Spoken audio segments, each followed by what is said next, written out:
Yeah. What's up? That boy Coach Malachi Williams in the building. We back. True Media Today USA Boxing, man. We're back. Let me see what's up. Why I hear this buzzing noise? Some kind of buzzing noise or something. I don't know what the hell it is. My headphones tripping, man. My headphones tripping right now, man. I don't know what it is, man. It is what it is. You know what? Why is this shit is really bothering me? Know what I'm gonna do? I'm gonna just do this. Let me know if you guys can hear me. Can you guys hear me? Let me make sure I got the audio coming in right. Okay, you guys should be able to hear me. Yeah, these motherfucking headphones tripping. Y'all don't hear no buzzing noise, do you? Do y'all hear a buzzing noise? Let me know if y'all hear a buzz or not. Oh, you say I'm good? You say I'm good? Okay, cool. All right, it must be the weed. Nah, hey. Hey, what is that? You say you? Oh, okay. Shout out to Mike Wilson. True. Hey, you already know. The stickiest of it. You want to talk with the old boy Rick Dane? Hey, you already know. Marquis say it's the weed, coach. Hey, Marquis. Hey, Marquis. Hey, bro. Hey, Marquis. Hey, man. I'm sitting around here, motherfucker, man. I'm like, God damn, you know what that noise is? Shit. Hey, let's get into the show, man. Let's give everybody a round of applause, man. Hey, you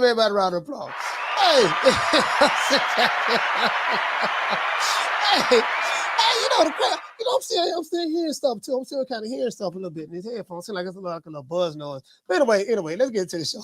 So, hey, this is so embarrassing. It's so embarrassing.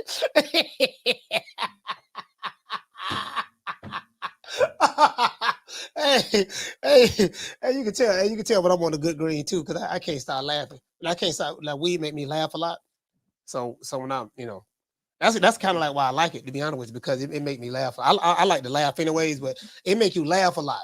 So for me, it make me laugh a lot. So once I get started laughing, I can't stop laughing. So, dudes, I got homeboys, they like being around me when they say, yeah, but when you get on that good green, they like being around me because I pick everybody's spirit up. You get what I'm saying? But like literally, I just can't, it is what it is. Anyway, shout out to Gabe Lopez, what's going on, fam? Shout out to my brother Marquis in the building. Mike Wilson, what's going on? The what, Mr. Ham?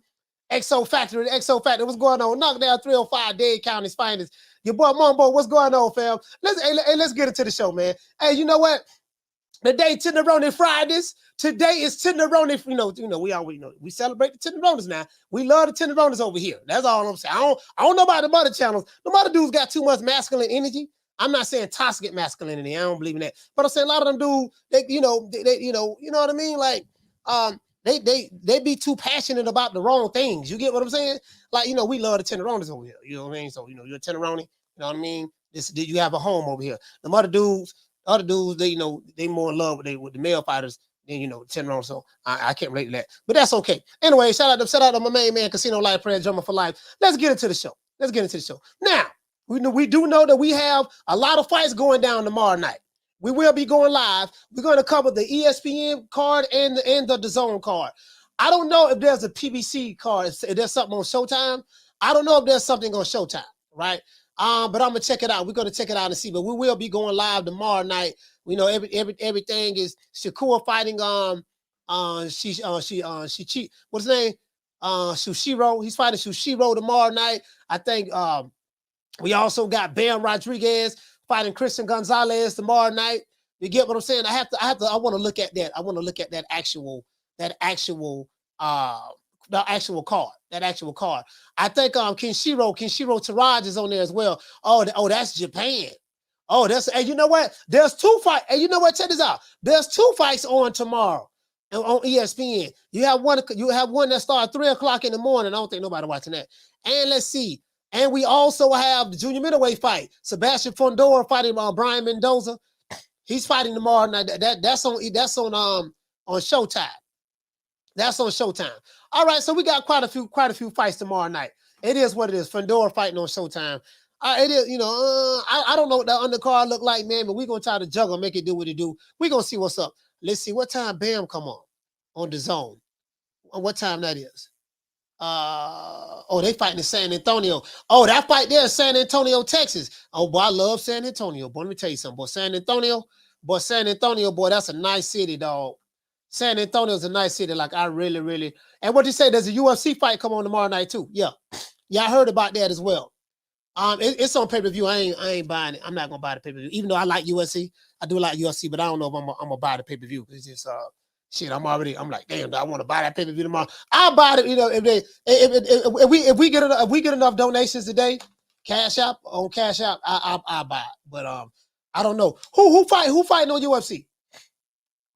Who fighting on UFC? You know, who fighting on UFC? We'll see. We'll see how it work out. We'll see how it work out. Now, this is just in. Happened yesterday. You know, we did this live yesterday. We debunked this. This here is going to be the put the bed. Now you put something to bed. We're going to quickly get by this subject matter and move on to the fights. You know what I mean? Because I just want to put the nail in the coffin tomorrow. You know, today on this particular Crawford Spence, I want to put the nail in the coffin. You know what I mean? And it is what it is. Now, ESPN, or not ESPN, Stephen Espinosa just blasted all Spence Crawford fight hopes. Does that mean they're not going to ever fight in life? No, it doesn't mean that.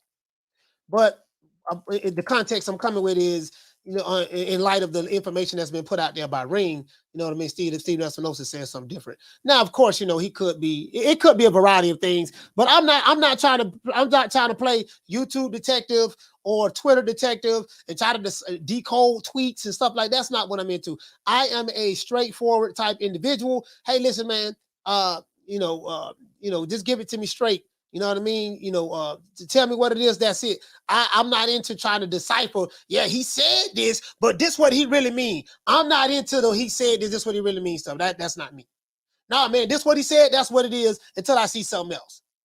If he really meant something, he should have said what he really meant. That's why I ain't, you know, because these dudes on YouTube, they be watching too much. They've been watching too much CSI Miami, CSI New York, CSI Las Vegas, you know, all that stuff there. And you know, Hill Street Blues. Well, some of these dudes too young remember Hill Street Blues or Cannon, Hill Street Blues or Cannon or Banana. They don't know nothing about that. One Shot Bobby Jones. They Magnum PI. You know, they too young to know about all of that. So I ain't gonna even bring that up. But a lot of these young dudes, a lot of these dudes that's on YouTube now, they've been watching too much. You know, what is it? Can I say New York Undercover? Maybe New York Undercover. Maybe that. You get what I'm saying? And they be trying to decipher what someone said. No, what he said is what he said. That's what it is. Not, you know, Night Court. Night Court might be too far back for him. You know what I mean? Now, Spence Crawford fight rumors have been swirling around in the past week or so, based on this article that Ring put out. Right? But thanks to Coach Malachi Williams, because I debunked it yesterday. And Stephen Espinosa, even though Stephen Espinosa don't like me, but that's okay. And Stephen Espinosa, he did an interview yesterday as well that just got released not too long ago. These rumors have been put to bed. In a recent interview with Fino Boxing, shout out to those guys over there, Fino Boxing, Stephen Espinosa debunks this June 17th fight date rumor between Errol Spence and Terence Crawford. That's been debunked, right? Let's listen to the interview. Forget what I say. Let's listen to the interview. You get what I'm saying? Let's listen to the interview so you can hear for yourself. In other news, how fast we went right by that. In other news, Shakur Stevenson is fighting tomorrow night on ESPN against Shuichiro Yoshino, right? I think he's from Japan, right? Brother from Japan. You know, some people are saying they don't know who he is. He's a bum and this, that, yeah. Well, I haven't really heard a lot of that. I heard a couple of people say that in the comments and stuff like that. I did see what some people said in the comments. I do get it. You know, I understand where they're coming from. You know what I mean? If it's not their fighter, you know, the other guy is fighting a bum. I get it. Keyshawn Davis and Jared Anderson would also be on this undercard as well. So I'm kind of excited about that because of the young talent. You know, who's the next big star? You know, at top rank. Let's see who they got. Didn't we just we just went down all the names they got. All the young guns they got, you know, we have some. Damn, that's a tough question. We have some nice young big stars, like Top Rank really got the stars.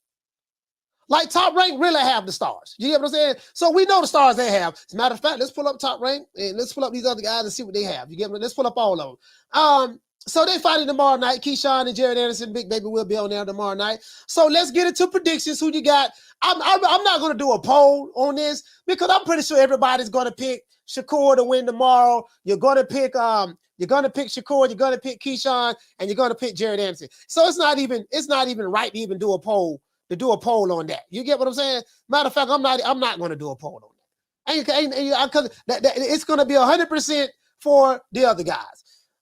Let's get into the show. Shout out to everybody, man. Shout out to everybody in the chat. Big Sarge, what's going on? What's going on, baby boy? What's happening? Big Sarge, what's happening, man?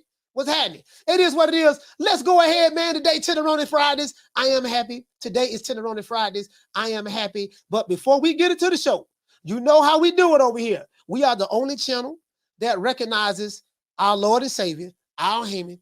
Well, you know, I guess I gotta be like everybody else and saying Al Heyman. I can quit my job now, baby. 6 figures, baby. You feel me? I'm about to But a name. Do you have a name?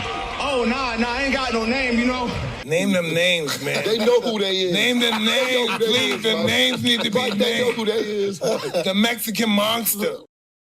Man, we got to do that first now. Let's get the super chat out the way. Shout out to Jackie Hernandez. Hey, okay. For dropping that quarter over. Bam, dub with your boy. Hey, Leroy. Super chat received. Playtime's over, boy.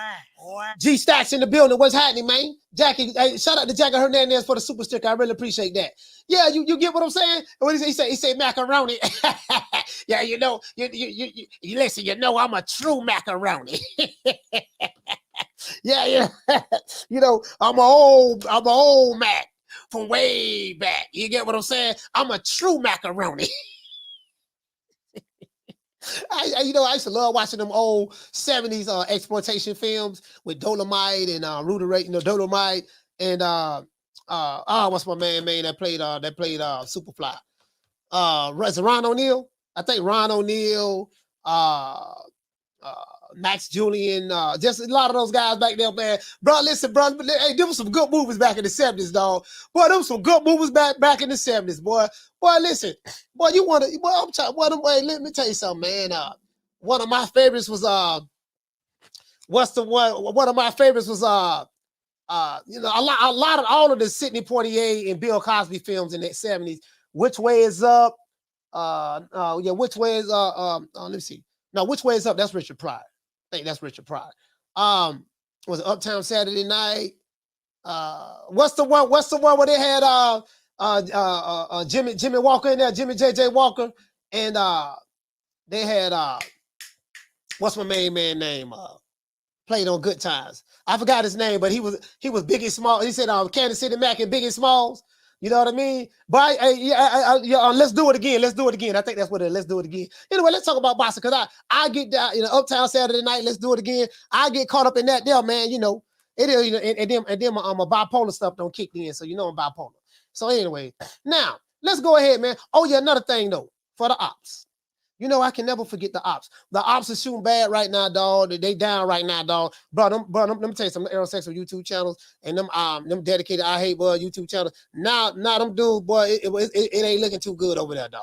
It ain't looking too good. The thing is, you can only milk that cow so much. And now when you really have to talk about other things, they just don't have the talent or the skill set to talk about any other things. You know what I'm saying? When you come over here on this channel, we have fun, we laugh, kick it, yada, yada, yada, yada. It ain't that serious. We this channel get off a different energy. We give off a different energy.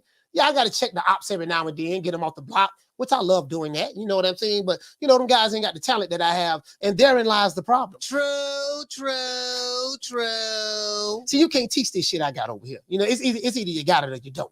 You know what I mean? It's either you got it or you don't. And what can I say? Them other niggas ain't got it. It is what it is. But anyways, before we get into the show, to the ops, this is for you. Look, fuck you. Fuck the plane you flew in on. Fuck them shoes. Fuck the socks with the bell on it. Fuck them cheap-ass cigars. Fuck your yuck mouth teeth. Fuck your hairpiece. Fuck your chocolate. Fuck Guy Ritchie. Fuck Prince William. Fuck the Queen. This is America. My president is black and my Lambo is blue, nigga. Now get the fuck out my hotel room. And if I see you in the street, I'm slapping the shit out of you.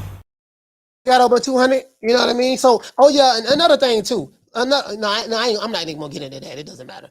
Yeah, we got over 200. We got to get over 200. So we need 112 more, no, 122 more likes. So we got to get 122 more likes. I want to drop these phone lines and just talk to the people. You know what I mean? Because I do this for the people, by the people, other people, because I come from the people. Why? Because I love the people. And if you work for the people, do what the people want you to do, help the people, show the people the way, then the people will turn back and you can reciprocate it and the people will turn back and it be there for you. You see what I'm saying? So we are for the people boxing YouTube channel over here. You get what I'm saying? And we are narrative debunking channel as well. So anyway, let's get into the show.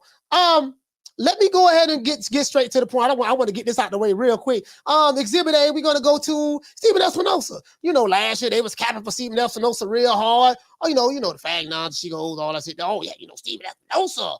All that stuff there. Remember the 60-40, 70-30, 80-20, remember the sign the contracts, 60-40, 70-30, 80-20, take whatever we give you. One nigga saw PSI, CSI Miami, and he saw Matlock and Perry Mason, and the nigga holler about he a lawyer. True. Boys. Nigga, I saw the same Perry Mason episode you saw. I saw the same Matlock episode you saw. All of a sudden, you a lawyer. Man, sit your ass down somewhere. True. Nigga, please. Yeah, I'm a lawyer too. Anyways, let's go to Stephen Espinosa. Stephen, because I don't want nobody thinking I'm capping. Oh, this nigga capping, he make shit up. Think about me, boy. I don't make shit up. I have receipts when I be talking, boy. I be having the receipts. Anyway, let's see them go around here. I even timestamped it, wrote the time down. We're gonna go straight to the meat and potatoes. Now, Stephen Espinosa did say that they're gonna try to make a play. He did say that they're gonna try to make a play on Big Nello. For all you Canelo fans out there, shout out to my dog Rick Tim, shout out to Solo Dolo. For all you Canelo fans out there, you get what I'm saying? Stephen Espinosa did say that they are going to try to make a run at Big Nello. So there is a chance. So for all you I Hate Canelo Alvarez YouTube channels out there, and I'm not and even for all you pro YouTube Canelo YouTube channels out there, there's a couple of channels out there. Them niggas, all they do is talk about Canelo. But I get it. One of them even black too. You know what I mean? One of them black. I'm like, nigga, you ain't Mexican. Nigga, the Mexicans don't even ride for Canelo like that. Nigga, you the only nigga I know ride for like nigga. You ride for Canelo harder than the Mexicans do. God damn. What you want to be a Mexican? Anyway, that's neither here nor there. Now y'all know who I'm talking about, nigga in the winter. But anyways, yeah. So he said they're gonna try to make a play at Big Nello. He said they're gonna try to make a big play at Big Nello, right? And they said they're gonna try to offer Big Nello the bag. They said they're gonna offer Big Nello anything he want. You know what I mean? They said whatever Big Nello want, they're gonna try to make a run at it. You know what I mean? So there's a possibility that you may see Big Nello over there with the PBC. True. You might see Big Nello over there at the PBC. You get what I'm saying? You might see Big Nello over there at the PBC. You might, you know what I mean? He might be over there chilling, shang-a-langing. You know what I mean? Doing this thing. They want to try to send him David Benavidez. They want to try to give Big Nello a 3-fight.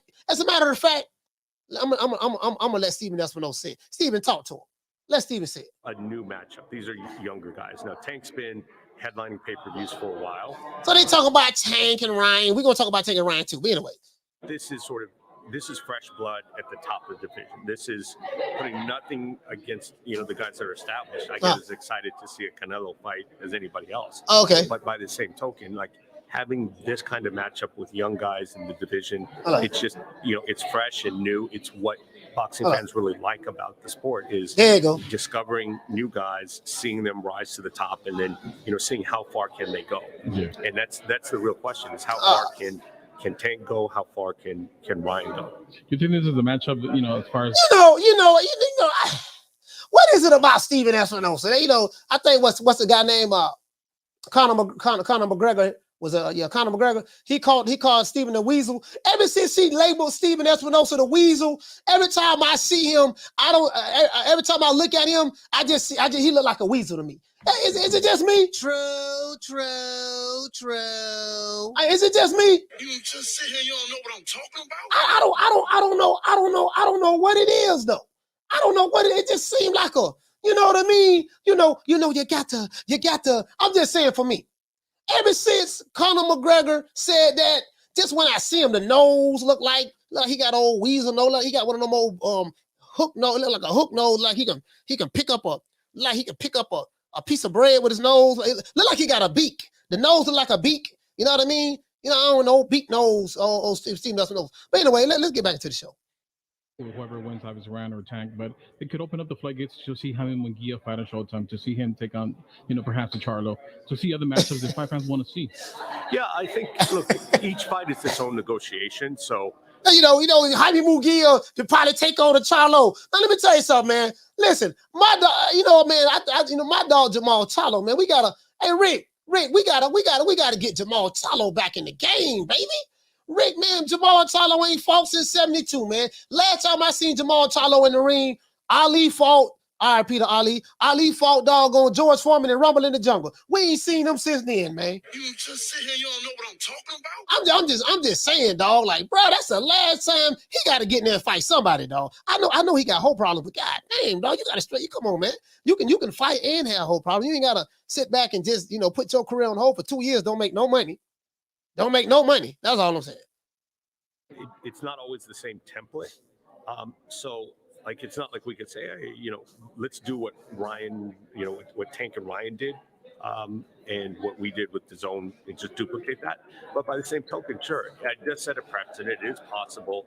We have some foundation for how to work together. But I think, more than anything, I think it's the and dude say, how come they offering Bud nobody? So they gonna make a run at Canelo, but they ain't gonna make a run at. So let me get it straight. The PBC is prepared to make a run at Big Nello, but they ain't gonna make a run at their brother. You know what I mean? Terence Bud Crawford. So it's just so they side where they got Demetrius Andrade. I heard they got Demetrius Andrade for the low. I heard they got it for the low, like 6-pack of Coronas. They got him an 8-ball of OE, you know what I mean? Hog head cheese sandwich, pack of 9-laters, you know what I mean? A case of sardines. I heard they got him for the low. But so the plan is they saving all of their money. They saving all of their money for Big Nello. They going after Big Nello, dog. They going after Big Nello. And that we're in, and what I mean by that is, we've had a lot of new people come into the sport the last few years, and it is from a brand and strategic perspective. You don't come into the sport. This is just my opinion. I don't know their strategies, but from what I've looked at, you don't come into the sport looking to share everything with anybody else. Yeah. Like, you're trying to make a name for yourself in the sport. What? And it's sort of like, hey, I'm putting my brand out. I don't want to water it down by working with anybody else. Okay. I need as much as possible on my platform because I'm trying to build an audience. Now we've been So you heard what he said. He said when you come into the game, you don't want to work with nobody else. So he's admitting, check this out. He's admitting, I don't know if he realized that, but he just admitted that, look, man, there's fights that we could have gotten in the past, but we don't want to work with nobody else. He just said he don't want to work with nobody else. We don't want to work. We don't really want to work with nobody else. So when the boy from Omaha was with ESPN, so what that tell me is this. When he was over there and Bob Errol said, we tried to make the fight. They don't want it. I'm trying to tell you, kid, we tried to make the fight. He's over there shaking like booty meat, hiding behind Al and Steven Espinosa, those guys. I'm trying to tell you, kid. And I wasn't lying to you. I know I lie all the time, but that one time I wasn't lying to you. I'm telling you, kid. And he's saying that, we don't want to work with, we don't want to make a habit of working with other people. Let's hear that part again. I don't know their strategy. We've had a lot of new people come into the sport the last few years. And he said we had a lot of new people coming to the sport the last few years. Hold on to that. It is from a brand and strategic perspective. You don't come into the sport. This is just my opinion. I don't know their strategies. But from what I've looked at, you don't come into the sport looking to share everything with anybody else. Like, you're trying to make a name for yourself in the sport.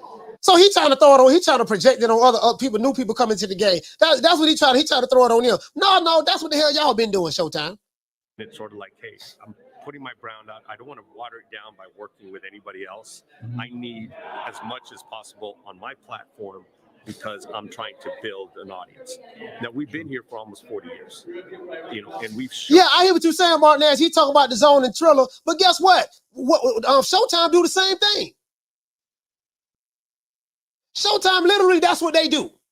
Literally, that's what they do. You know what I mean? But anyway, let's go. That's projection. That we can and will work with other people, whether it's different promoters, whether it's working with HBO way back in 2002 on Mike Tyson, Lennox Lewis, or working with the UFC, or working with HBO again on Mayweather Pacquiao, and countless of other examples in between. So we're comfortable doing it, you know, as long as the business makes sense. And, you know, hopefully this will show, you know, some of the newer platforms that, you know, it's not the end of the world to sort of bullshit, because the zone been trying to work with y'all for years. That's a lie. What he's doing, he's mixing beef and pork together. He's mixing beef and pork together. You get what I'm saying? He's mixing beef and pork together. Because if you talk to people over there at the zone with Eddie Hearn and them, I don't try to make several fights with them. When Andrade was with the zone, we offered Jamal Charlo $7 million. He turned it down. When we offered Tank Davis money, you know, when the fight, the Tevin Farmer fight, and all that got turned down. Some man cut that out, man. Come on, man. This man lying. Flexibility. He deflected. Yeah, we've seen Canelo obviously, you know, start his career with Showtime. He left and came back for the Kellen Plan Undisputed Fight. And really, he projecting on what they do. Projecting on others what they do. A plan, maybe in action, you know, to get David Benavidez that matchup. If five fans want to see that, maybe you can package, you know, a fight against Morales. So they asking him about Canelo. Y'all check this out. They asked him about Canelo. They asked about Big Nello. Came back for the Kellen Plan Undisputed Fight.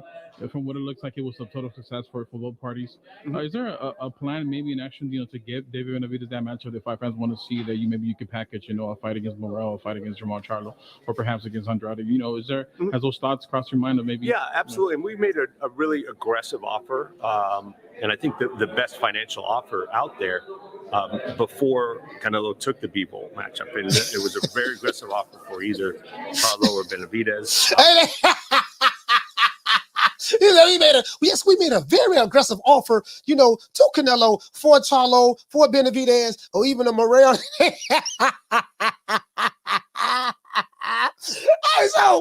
check this out. Check this out. They opened up the vault for Canelo. Ain't this something? They opened up the vault for Canelo. When it come to Big Nello, the PBC, which is a pro-black company, according to these Wakanda niggas, fact now she goes, you know, we ride for them because they black. Yeah, nigga, but you know, so according to them, you know what I mean? According to them, Wakanda, you know, is willing to break the bank for the Mexican. Last time I checked, you know what I mean? Canelo don't fit the Wakanda criteria. He don't fit the pro-black. Well, it's all this stuff. Of course, I'm being facetious. I'm making mockery because this is all I've been hearing. Hey, yeah, man, we got to stick together. We've been doing this and doing that, and we know we got to get rid of the coons and all that stuff there. And these guys who've been pro-network, pro-promotional company instead of being pro-boxing. So I'm addressing the pro-network. Those guys. See, because 2022 they was acting a donkey last. You niggas been acting a donkey for a minute. Y'all been acting a donkey for a minute. Literally, y'all been acting a donkey for a minute, right? So, you know, I came along, had to slap the donkey upside the head. Hey, look here, donkey. You've been acting a donkey you've been acting a jackass for a minute, dog. I just came to slap you up. And I had to go to war with literally all of the donkeys. I have successfully defeated all of the donkeys. Very easily. I did it with one hand tied behind my back. It was very easy because they were very low IQ. But anyways, and I'm going to stay insulting you niggas because that's what I do. Ain't nothing you can do about it. So lay down and wear it.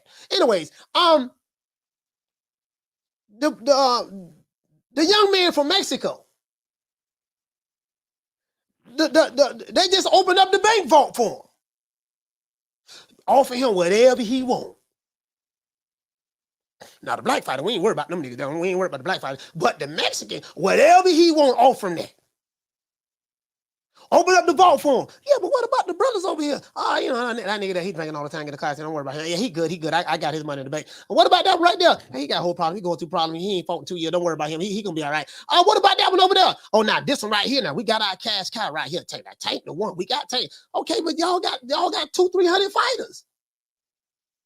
We got a good 4 or 5. We really pushing real hard. The rest of them, it is what it is. Wilder don't got his money. Wilder, Gucci, he good. You know what I mean? You know, what's the name? Seem like he good. Tank finna go into a big fight with Ryan Garcia. That's good right there. This dude here, he fought 2 years. And this dude right here, he keep breaking his hand. He said his hand broke, but he understood. We ain't worry about that. So, yeah, we got him. And then the other dude, he ain't had to fight since April. Don't worry about that. But we gonna offer this dude, we gonna offer the non-black fighter. Ain't there some shit? All pro-black revolutionary company, right? Open a non-black fighter. They say finna open up the vote for, because you do know that the white man Showtime put the money up for Wakanda. Y'all do know that, right? Just want to put that out there. Anyway, let's continue. Talk to him, Steven. And PBC and TGB put an offer out there before Canelo took the Bivol. Set it up. And it was a very aggressive offer. Yeah, absolutely. And we made a really aggressive offer. And I think the best financial offer out there before Canelo took the Bivol matchup. And it was a very aggressive offer for either Charlo or Benavidez. And PBC and TGB put an offer out that, obviously was backed by us. But money. So he said, you heard what he said? He said, obviously, we made an aggressive offer. He said PBC and Tom Brown, TGB, they made a very aggressive offer, for Canelo, for Benavidez, for Jamal Charlo, Benavidez, David Morrell. He said, and obviously it was backed by us. Did you hear that? Obviously it was backed by who? The white man. I had to play that, get that on the record. So when them niggas come over and start talking about the Zamunda stuff, let them know what Steven said. You know what I mean? Okay, I just want to let them know that. Okay, cool, let's go. Always everything. There's history, there's legacy, there's new weight classes. So, that time, the money wasn't all that convincing. Okay. But it wasn't for lack of trying. It wasn't for lack of aggressiveness on the financial end. So sure, if there's another opening in the fall, we'll be just as aggressive. But the great thing about it is it's not all dependent on Canelo. Okay. These guys have said, every one of them, it'd be great to have a Canelo fight, but we're not going to wait. We're not going to put our careers on hold. Correct, yeah. And you see... Yeah, you shouldn't be waiting. That's what Jamal Charlo been doing. Yeah, I'm going to say, I want to fight Nello. I want to fight Nello. I want to fight Canelo. Dude, you've been trying to fight Canelo. Dude, 5 years I went by, and it's the same thing. Yeah, I want to fight Nello. Now you've been on a 2-year hiatus. You still ain't got a Canelo fight. And he said the guys made it clear that we don't want to sit around and win on Canelo. Yeah, it's only a fool to do that when you could be fighting, making money. And he said, guess what? They're going to try to make it another aggressive offer this fall. We're going to see. His fighting plan. You see Benavidez talking about fighting Morrell. You see, Charlo talking about getting into the mix, Andre somewhere fitting in. So there's plenty of other talent in some really good matchups if that Canelo fight can't happen immediately. Lastly, Steven, before you take out to Vegas, I would imagine you're going to see the Gervonta Davis meet and workout. There's a lot of rumors about finally getting Crawford Spence. Fan fighters don't want to get too excited, but just... Here you go. Crawford Spence. He says he's been word out, I'm going to go ahead and play the tweet. He say fight fans don't want to get too excited. No, because y'all keep putting out this fake stuff out there. But let's continue. Lastly, Steven, before you take out to Vegas, I would imagine you're going to see the Gervonta Davis meet and workout. There's a lot of rumors about finally getting Crawford Spence. Fan fighters don't want to get too excited, but just, can we get an answer directly from the force, obviously directly from the source? What can you give the fight fans as far as an update? So he said, can we get an update directly from the source? That's what he said. I didn't say it, he said it. Let's continue. Look, I want to be conservative because we've been on the cusp before. We've been right on the doorstep and it didn't quite work out. So, I don't want to say, hey, look, we're almost done. Let's stop right there. I'm gonna play it to see everybody can hear everything. This is my last time interrupting. Remember the show I did yesterday? What we did yesterday? I said we heard this before.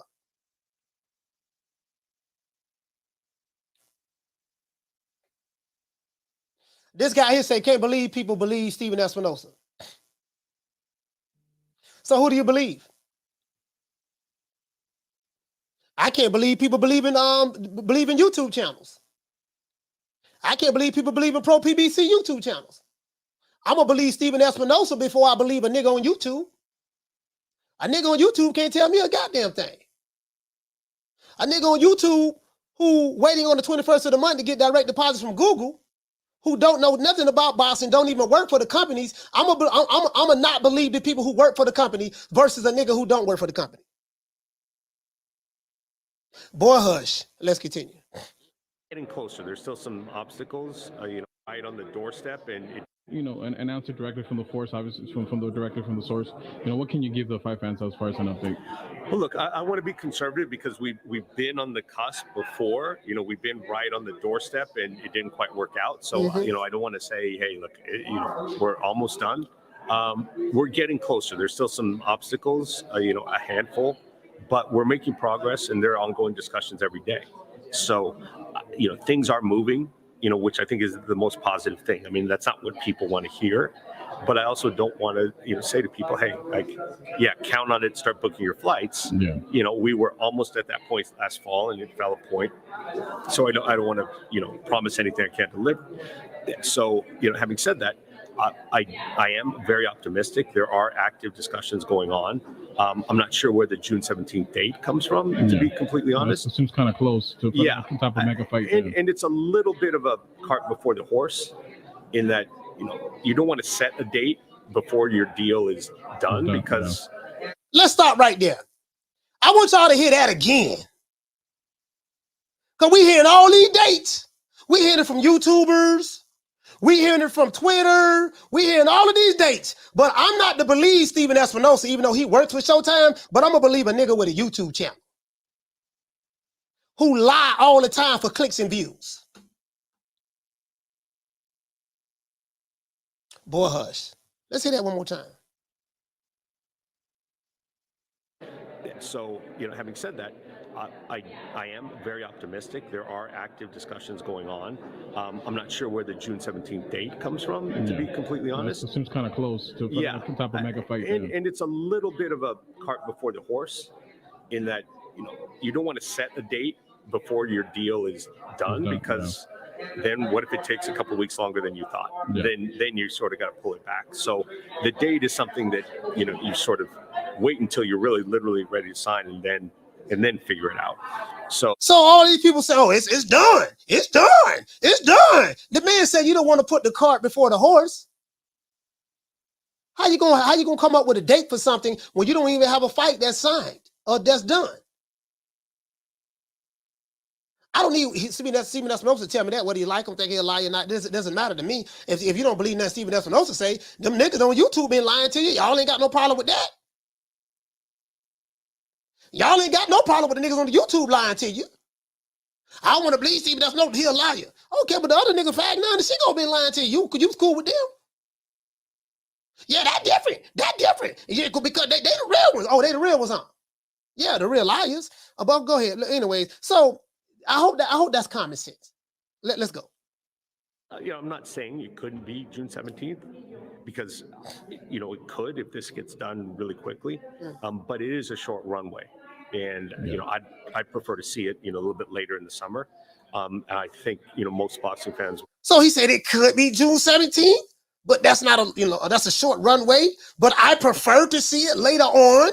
Okay. That's what he said, later on in the summer. That's what he said. No, I didn't say it. He said. But, aren't going to argue about whether it's June or July as long as they get the fight. Yeah, definitely, no doubt. As far as Errol Spence, is there a plan B? If he doesn't get that Crawford fight?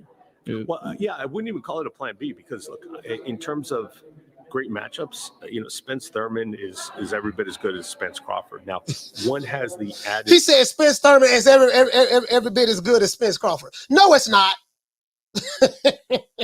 No, it's not. No, it's not. No. I can't let you get away with that one. No, sir. I can't go for that. Now, Thurman hasn't had a fight. That man had one fight in 2.5 years. He lost to Pacquiao, went on a hiatus, came back, and he fought Mario Barrios about 2.5 years, something later. And he fought that. He fought a 140 pounder, moved up to 147. No, it's not. You're going to defecate on my plate and tell me it's filet mignon. No, sir. Let's continue. Let me get the super chat out of the way. Shout out to Mr. T. The stickiest of the icky. You want to smoke with the old boy Rick James? We're dropping that half for bam, dub on your boy. Hey, Leroy! Super chat. received. Playtime's over, boy. He said that wouldn't give Canelo the moon, the stars, and possibly their bodies to get them on Showtime. Meanwhile, Bud and Errol got told to go get on pay-per-view with zero guarantee. You can't make this up. You can't give Spence or Crawford a guarantee, but you can give Canelo the sun, the moon, and the stars. Down from the bar, there's a platform stage. People pimping, sharp as razor blades. Anyways. Juice of, call it a plan B, because look, in terms of great matchups, Spence Thurman is every bit as good as Spence Crawford. Now, one has the added juice of being for the undisputed title, and that's history, that's legacy, that's an opportunity you don't get very often. So I think that's why it's probably a priority. But by the same token, I think the Spence Thurman matchup is every bit as good as Spence Crawford. I mean, I understand there might be some disappointment because it's not the undisputed, but in terms of the fight faction, in terms of the rivalry, in terms of sort of how that fight plays out, I think that's I wouldn't even call that a plan B. I think that's a great alternative if the undisputed fight doesn't happen. Yeah, it's a great fight. All right. Opinion, but I think so he said a lot right there. So he said he thinks it's a great alternative if the undisputed fight doesn't happen. So what did I take away from that? What I took away from that is they are trying to make the undisputed fight happen. That's what I take from that. They are, and I said this yesterday. I said they are trying to make that fight happen. I told you that yesterday. And I also said yesterday, look here, man, but all this date, June 17th, and then on the Tank Ryan Garcia fight, they're going to announce the Crawford Spence going to be fighting on June 17th, and they're going to make an announcement on Crawford Spence fight. I told you guys don't believe that. That's cap. That's a lie.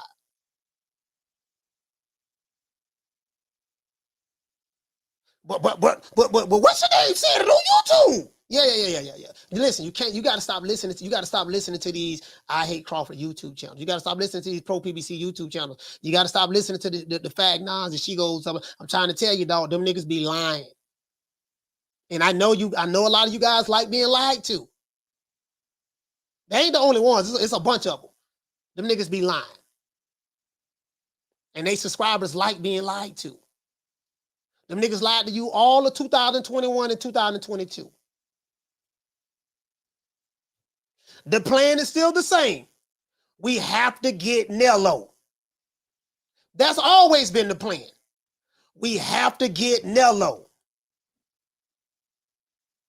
We have to get Canelo. That's the plan. What's plan A? Canelo. What's plan B? Canelo. What's plan C? Canelo. Canelo is the most important fighter in boxing for the PBC and Showtime. Their priority has always been Nello. Well, we got to get Nello over here, dog. I don't know what we got to do, dog. Dog, I swear to God, dog. I can listen. I can hear him now. I'll hear him. Listen. Okay. Canelo, this is his last fight with the zone, and he gonna fight John Ryder. We have him beat John Ryder. After that John Ryder fight, what are we prepared to offer him? Well, we offered him a lot of money last time. You know what I mean? Hey, listen, hey, Al, listen. Yeah. Where my dog Booger Ray at? Let's pull out Booger Ray. Let's pull out Booger Ray, y'all. Let's pull Booger Ray out. Booger Ray been talking a whole lot on Twitter too, promoting the fight with Tank. You know what I mean? I kind of like that. We're gonna promote Booger Ray. I got one lens missing, but don't worry about it, guys. Don't worry about the lens missing. All right, hey, Steven, check this out, man. Yes. Who's this? This Al him. You know what this is. Yes, Al. Yes. Man. When does Canelo fight John Ryder again? I think he's gonna fight him May the 7th. Right? Listen, let him know that we are prepared to offer him everything. And as a matter of fact, to get in contact with the zone, well, he's gonna be a free agent. But if he wasn't a free agent, what I'm gonna tell you to do, we're gonna do this like football. We're gonna trade some of our star players over here, some of our star fighters to the zone. Say, listen, we have a really, really good compensation package. Tell Nello we got $100 million for him, guarantee. $100 million guarantee. Let them know that $100 million guarantee. Like, wait a minute, Al, where do you get that kind of money from? I mean, you don't put your money up for fights. We do. Showtime do. And I have a boss now. I have I have, you know, my bosses with Paramount, you know, I don't know if they're going to approve that $100 million. You're talking about guarantee. I mean, what if he gets hurt or anything like that? Then Central Dumb is listen, let them know we got $100 million guarantee package and tell the zone that we willing to send them Jamal Charlo. We'll send them both Charlos. We'll send them Jamal and Jamel Charlo, because we don't really make that much money out of Jamel anyway. We'll send them Jamal, Jamel Charlo. Tell them we'll send them Big Rolo. We got Big Rolo over here too. We'll even send them Pitbull. Tell them we're willing to give them a 4-fight compensation package, and then let Nello know we got $100 million guarantee for. Do that. Stephen, hold on. Hello. Yes, Al, listen. Oh my gosh, Al. The fans are getting kind of anxious. Leonard, what's your bitch ass want? Yes, Al, I was just sitting here, you know, I'm promoting the fight. You know, I let everybody know that Tank is the cash cow. He's the biggest thing. Tank even reiterated that he is the new face of boxing, that Canelo's getting old. So we're trying to feed that to the people, you know, try to get the people mind off Canelo and let them focus more on Tank. Yeah, how's that going? You know, the people are really not going for it right now. They're not going for it right now. But I tell you what, listen, people are saying that, hey, I think those Wakandites out there, you know, the Shigos and Fagnars, you know, those dumb niggas that I be have on my payroll. Yeah. Well, I don't really pay them anything. They're just happy that I stroke their head and make them feel good. Yeah. What about them bitch niggas? Yeah, they're saying that the natives are getting restless at the fact that, hey, you know, the rumor, because Stephen Espinosa been running his mouth, he's letting everyone know that we are prepared to offer Canelo a boatload of money.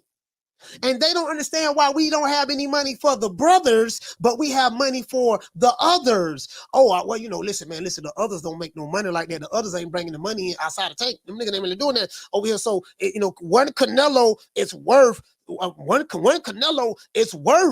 or 5 of our top fighters outside of tank. One Canelo is worth that. So let them niggas know that's what it's gonna be. We are prepared to offer Canelo whatever he want. One Canelo is worth more than Spence, Charlo, both Charlos.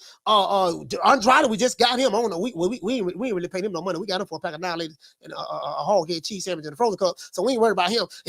One Canelo is worth more than all of our star fighters. You know what I mean? Our top, whoever the top guys is. Hell, we'll even send the Mexican monster over there. You know what I mean? But we'll keep him as leverage. But what I'm saying is, let them know that one Nello is that. That's why we willing to give Nello all that there. So Leonard, stop calling me before you be fired. Okay? All right. Al, I'm so sorry.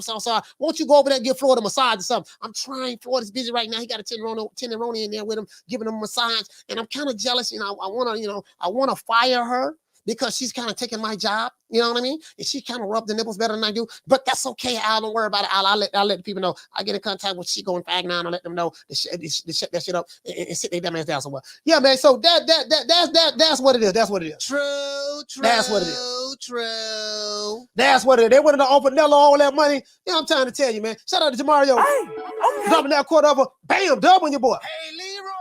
Super chat. They want to give all the money to Canelo. Playtime's over. Boy. He said, Booger Ray, what happened to your lens? He said, Eddie the Hitman Herm must have put them paws on you.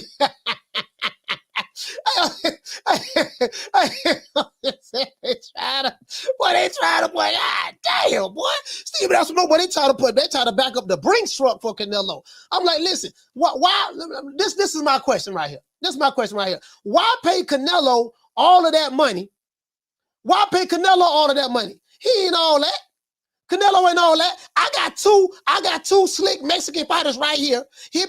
Hippity and his homeboy Pancho. Hippity and Pancho, that right now, Showtime, we looking for contracts. Oh, pussy ass nigga, what's going on, boy? I'm telling you, boy, I'm knock your fuck ass out, boy. Blow for blow, pound for pound, nigga. I got the title, nigga. I'm telling you, boy, finna knock one of you Wakanda niggas out. Nigga, I got these hands, nigga. I'm throwing them paws at that nigga, finna knock your ass down again, nigga. Get your ass back up, nigga. Don't run, nigga. I'm telling you, boy, I want all the smoke. Nigga, I'm throwing them paws, nigga. I'm putting them hands on you, nigga. I told you what I'm gonna do to you, nigga. Catch you with the check left hook. Nigga, I told you, boy, pound for pound, nigga. I'm the best. This more action than any Devin Haney fight. Put these paws on you, nigga. I told you, I got your backing up, nigga. Nigga, watch that check left foot, knock your ass down again, nigga. I'm telling you, boy, it is what it is, nigga. I'm gonna make it do what it do. I'm telling you, boy, we ain't even playing over here, boy. Yeah, so I have fighters over at Nick Sack Promotions. We have fighters over here. We got fighters over here. He ain't gotta pay. He ain't gotta come up with $100 million for Canelo. Talking about $100 million again. You ain't gotta come up with $100 million for Canelo. I got 2 fighters over here. I got slick black fighters. I got Hobo Sam. I got some Mexican fighters. I got Chico Stick. Y'all just seen Chico Stick in action. Chico Stick, he from Mexico. He undefeated. Let's see. I have fighters over here. Hobo Sam, Chico Stick, Poke Chop Willie, shout at Big Nuts. I have fighters over here. He ain't got to offer Canelo all that, break the bank with Canelo. You get what I'm saying? Hey, shout out to Crosby. Crosby, what's going on, fam? Crosby, what's going on, baby boy? What's happening? You get what I'm saying? I'm just saying, hey, Harleen said you got Teatley. Oh, goddamn Teatley. Hey, we need 36 more lights. Hey, we need 36 more lights. He told me we got Teatley. Hey, Teatley. Hey, Teatley ain't fought nobody, man. He ain't fought nobody. Hey, Teatley ain't fought nobody, man. He ain't fought nobody, dog. Teatley ain't fought nobody.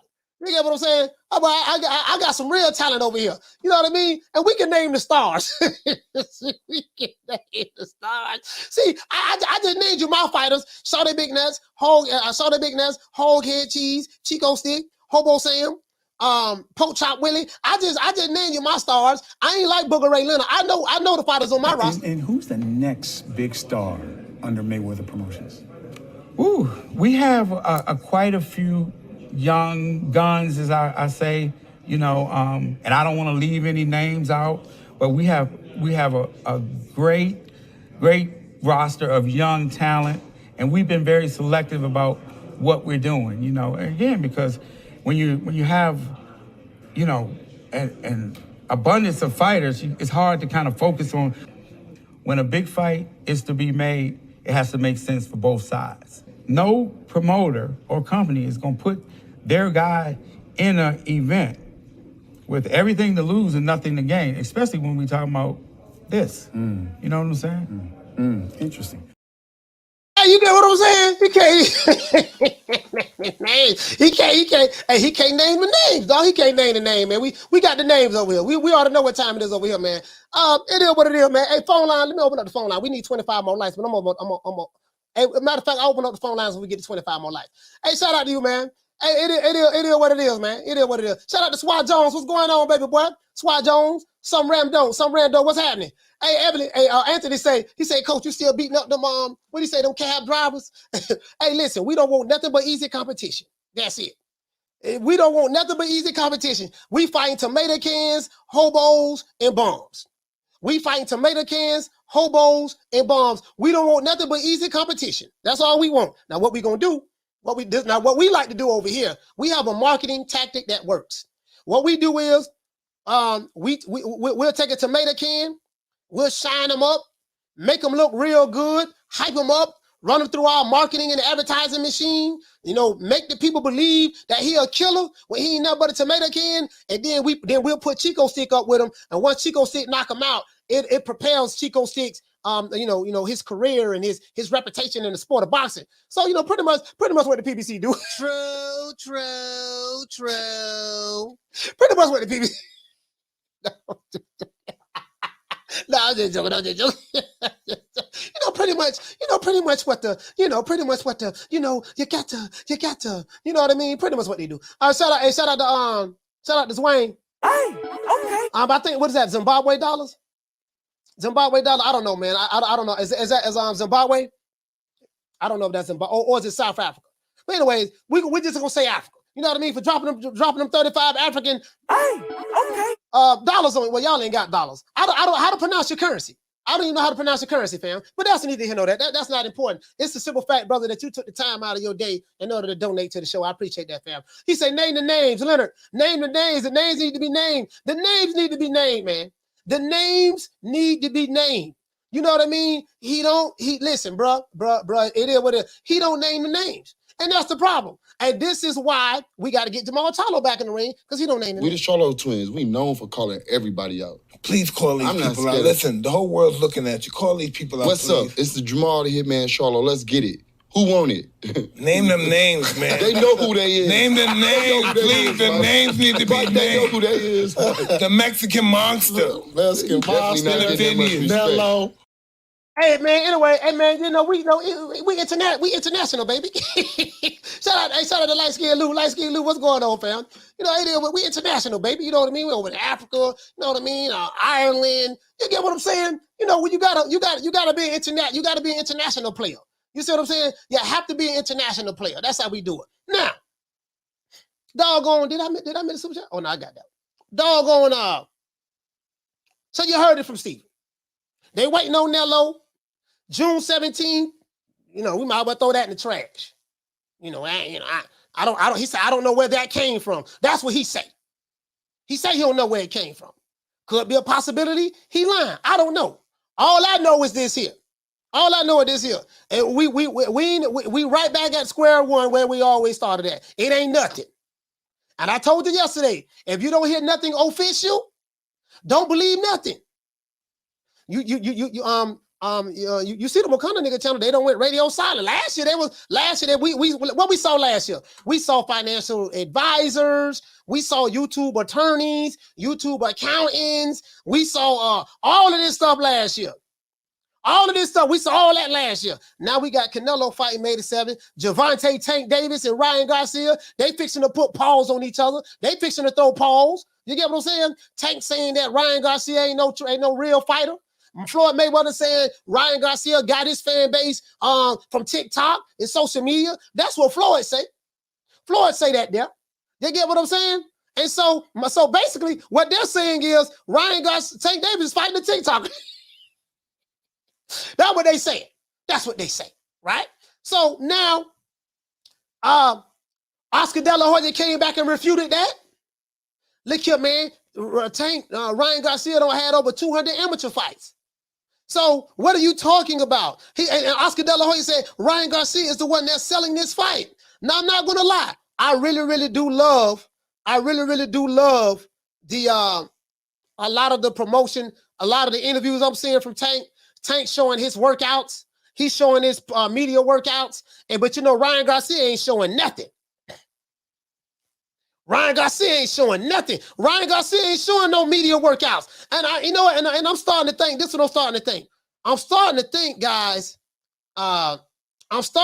guys, that all these rumors we've been hearing. Now, you know I went to LA. You guys know I interviewed Joe Goosen. Shout out to Joe Goosen. Shout out to Joe Goosen. He's a legend in the game.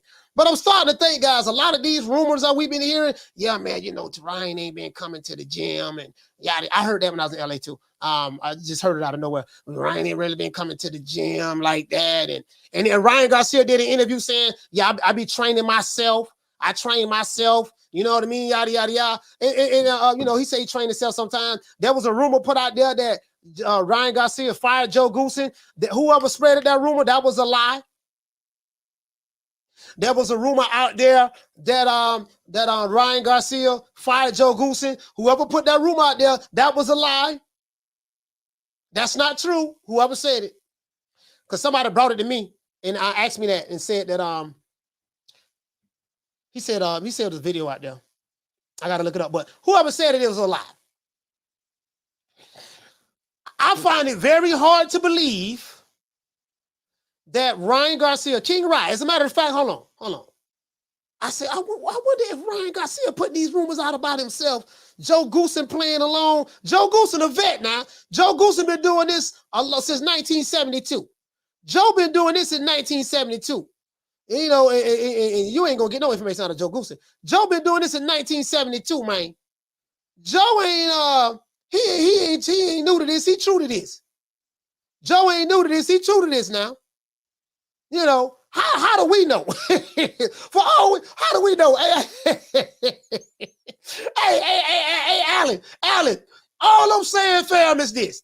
How do we know? We hearing all of this stuff about Ryan Garcia ain't training like that. Joe Goosen got fired by Ryan Garcia. That's what they say, right? That I can tell you for a fact that's not true. All I'm saying is, how do we know that this the oldest trick in the book? Old possum tactic. Yeah, we know but you know, because let me tell you something. If I was me, I would put out all kind of false information out there about myself. I'll put false information out there about I'll be the one to spread the rumors. Because, as a matter of fact, hey, look here, man. I put out my own. Let me tell you how the sources say stuff work. I tell my homeboy that's in my camp. Everybody know he in my camp. My homeboy, I'm gonna say, hey, Dave, hey, what's going on, man? Hey, listen, I want you to reach out to the people that fight hype. And I want you to tell them this. Let them know that I really haven't been training like that. Let them know that we're close to fighting on June 17th. Let them know that. You know what I mean? And let's see how that go. Yeah, but that ain't true. Yeah, I know it ain't true. But just say that they're gonna take it around with it. They're gonna take it around with it anyway. Okay, cool. They're gonna take it around with it. All right, cool.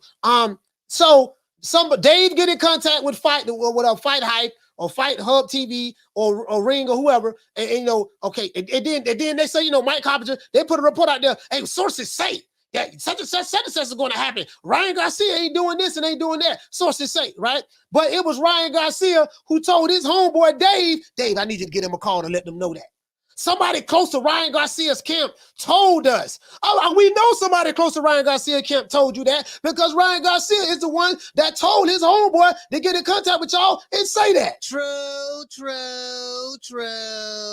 It's the oldest trick in the book, dog. It's the oldest trick in the book. The art of war.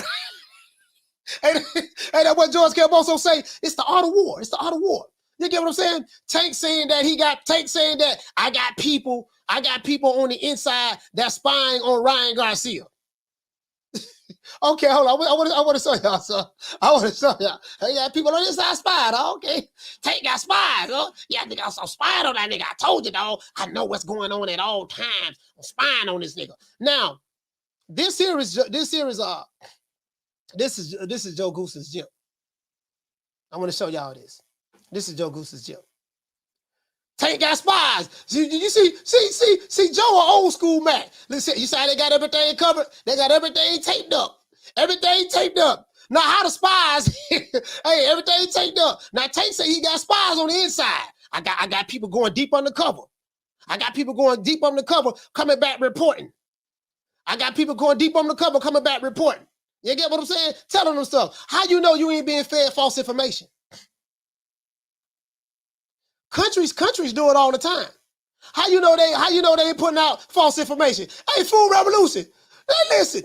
So let me get this straight. Everybody finding out information about Ryan Garcia, but we ain't finding nothing out about Tank. Everything about Tank. Boy, Tank training hard. Tank ready for everything. Tank this, Tank that. Like all the news is positive when it comes to Tank. But when it comes to Ryan, when it comes to Ryan.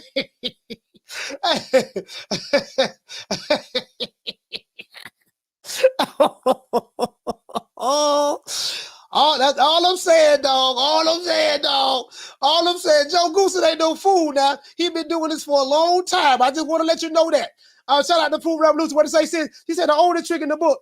He said, I've been thinking along these lines all along. I hope I'm right. All I'm saying, sis, is this. This is just too. You know what I mean? This is just too convenient for one side. That's all I'm saying. Shout out to Letitia. What's going on, sis? This is just too convenient coming from one side.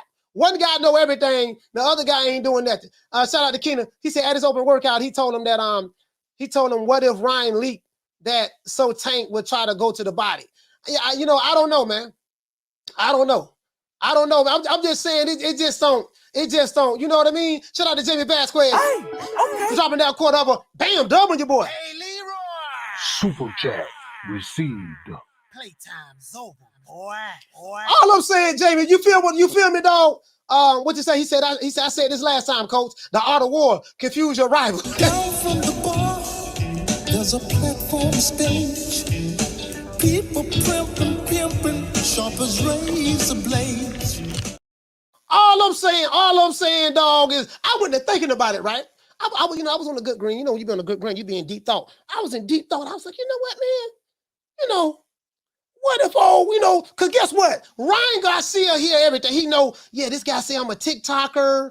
This guy say that I'm an Instagram model, this and that. He said, boy, I got a surprise for their ass, boy. Boy, they gonna be in for a rude awakening. They talking about I'm an Instagram model, a TikToker. Boy, I got a surprise for their ass. They don't know I had over 200 amateur fights. Nigga, boy, I'm talking about, nigga, I'm the truth over here, boy. Boy, I'm telling you, boy, I got a surprise for him. Boy, I'm gonna shock everybody, boy. I said, you know what, dog?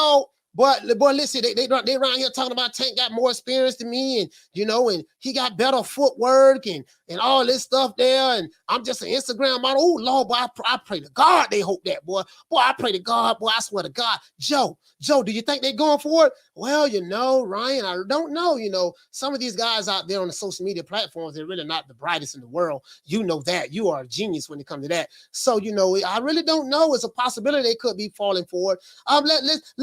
Let's see what all of my haters and detractors are saying. Okay, this guy right here, that old bitch ass nigga, Coach Malachi Williams, said that I was an Instagram model. I don't take boxing boxing series. So we got that whole nigga, Coach Malachi, check. Who else we got? Oh, we got these old cunt coochie ass niggas from the Alphabet Boys. They're making videos about me saying that I ain't training. I don't fire my trainer, Joe Goosen. Why would I do some dumbass shit like that? I don't fire Joe Goosen and all that stuff there. All right, so I remember them check. Who else? Okay, Tank is telling these guys the fight hype. Oh yeah, they saying I'm not training and I got dropped with a body shot. This dumbass nigga don't know that I'm the one put the information out there. That's where it came from. He said he got spies. Your spy worked for me. You know what I mean? My spy, your spy is really my spy. He feed you information that I want you to hear. And so, you know what I mean? I'm trying to fool y'all. Check, we got him. So Ryan probably got a list right now of all these sapsuckers who said everything about him. He probably like, boy, god damn, boy, Ryan, I think it's working. Ryan, I think it's working. They really taking the bait. They really taking the bait. Ryan could be doing this all along. True.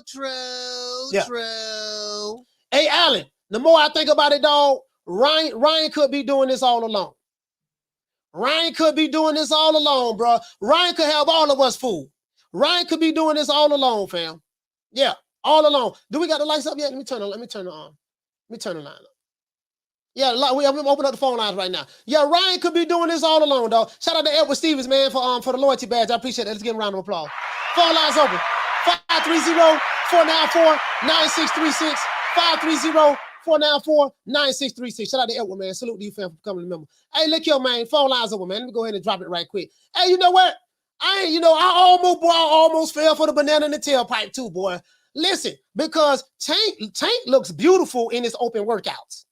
Tank Davis looks beautiful in his open workouts. He looking like Matilda Gorilla Killer. He looking like all of that. But Ryan Garcia ain't really showing nothing. Ryan Garcia don't have any open workouts. Remember, he the TikToker, right?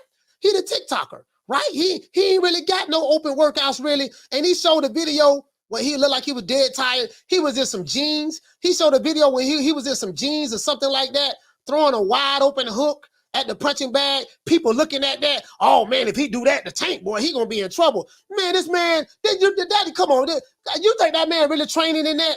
I said, you know what, man, this man playing possum. But Ryan Garcia, boy, you almost had me, dog. You almost had me. Ryan, you almost had me, bro. I ain't gonna lie. You almost got me now. Call him, what's your name? Where you calling from? Raheem from DC, coach. Raheem from DC. Talk to me, fam. Now, what you was just talking about, right? Mm. This is Ryan Garcia's third fight with Coach Goosen, right? Mm. You never heard about Ryan Garcia training on his own, not listening to the coach. Yep. all these rumors that they putting out there. I truly believe this is a chess move. Yes, sir. Yes, sir. Hey, Raheem, you hit the nail right on the head, fam. They almost got me, dog. They almost got me. But I thought about it, and I went to LA and interviewed Joe Goosen, man. Shout out to C. Kim for making that happen. Yeah, I seen that. And I'm like, man, I don't know, man. Like, because I didn't get that from Joe. I didn't get that Ryan Garcia fired him. No, that man ain't got fired. Hell no. Goosen is one of all-time greats. But coach, let me ask you. Truly ask you a question, right? Go ahead. What would it really mean, right, if Ryan Garcia win and especially he went by KO? Like what does this mess the whole boxing world of mine? Is it just that? Because the way they give Ryan, they don't even give Ryan Garcia a chance. So would it just be just like it would just send a ripple through the whole boxing community that Ryan knocked out Tank Davis, or I'm just looking at something different? Bro, let me tell you something, bro. Bro, right, listen, this is a 50-50 fight, bro. Like, that's what I say. For what I'm seeing, I'm sitting back looking at it. I think I heard what Buddy McGirt said. He think that Tank Davis has fought better competition. And Buddy McGirt him said that he's picking Tank, and he think that Tank and Ryan hasn't been through no fight, like no tough fights yet. They had to figure some stuff out and stuff like that. But I'm like, man, bruh, it's like the whole boxing world sleeping on Ryan Garcia. And I'm like, dude, this dude ain't no. You hit the nail right on the head. You ain't never heard about. Now, of course, Canelo did say that, Ryan Garcia, when he comes to the gym, he don't stay long and he'll leave and he hardly could train and stuff like that. Now Canelo did put that out. That was when he was 21, going through whatever he went through. Now I'm come from an old school. I'm 45. I never heard of mental health except for the last 10 years. Social anxiety. I never heard none of this stuff. But this is a new generation. So I'm not going to say whether it is or whether it's not. It's just to me, every time I hear about this fight, I hear the same thing, that Ryan Garcia will be up because Tank starts slow, but then he's going to process it, and then he's going to knock him out. And so I'll keep hearing that over and over and over again, like, hold on. So don't be surprised if Ryan Garcia is up on the scorecard and then Tank going to catch him. Because what if Tank never catches him? And he's down 5 rounds to 1, 6 rounds to 2. And it's 4 rounds left. That this round Tank gotta knock him out now because he's down. Okay, maybe I'm missing something. If by round 6, if Ryan Garcia up 5 rounds to 1 because Davis is starting slow like he always does, man, I don't know. I'm just going to say my opinion for 2 more weeks from now. But Tank better not come out slow. That's all I gotta say. Yeah, man. Tank better not come out slow. All I'm saying is, I'm hearing on one, and Booger Ray, I understand. What's the name? Good. Tank is a great fighter, phenomenal fighter. But, bro, they looking at it like, bro, they make it look like Ryan Garcia scrub. I'm like, man, I'm sitting back, and I'm not going to lie. I've been guilty of that, guys. So I'm going to have to apologize to Ryan Garcia because I've been one of the main ones saying he don't stand a snowball chance in hell. I've been on the record saying that. But then I sat back. I was burning some good green, and it took me out in space, and I had an epiphany, right? And I said, you know what, man? What if this is a smoke screen and this is false information being put out there from the Garcia camp to make everybody, and all the bets gonna go on Tank by knockout. True. And Ryan Garcia, Joe Goose and them and everybody, hey, look here, man, put your money on me, man. Put a stack on me. I'm gonna take him out in about 7-8 rounds. And what if it's really that? And all the money going Ryan on the low, and then people gonna be shocked. If Ryan Garcia win this fight, this is gonna be a massive upset. And I'm gonna tell you why it's gonna be massive. Because of the information that's coming out there about Ryan Garcia not training, fighters training, stuff like that. Everybody riding with Tank. All the celebrities riding with Tank, all the rappers, Joe Biden riding with Tank, Kamala Harris riding with Tank, Umar Johnson, Tariq Nasheed, the conscious community, everybody riding with Tank. And what if let me ask you this last question because I know you got other callers.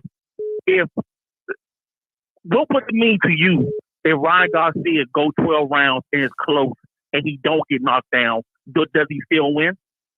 That's a victory. That's a more victory to me. I'm gonna tell you why. Because of what we've been hearing, Ryan Garcia ain't been in the ring with Tank because he's a TikToker. He's an Instagram model.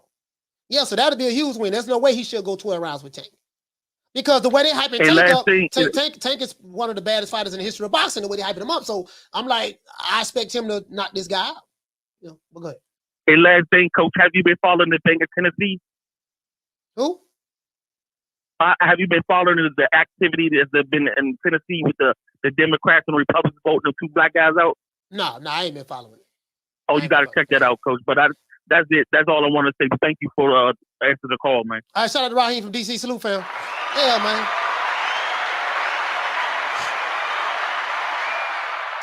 Yeah, I'm just saying, fam. Like,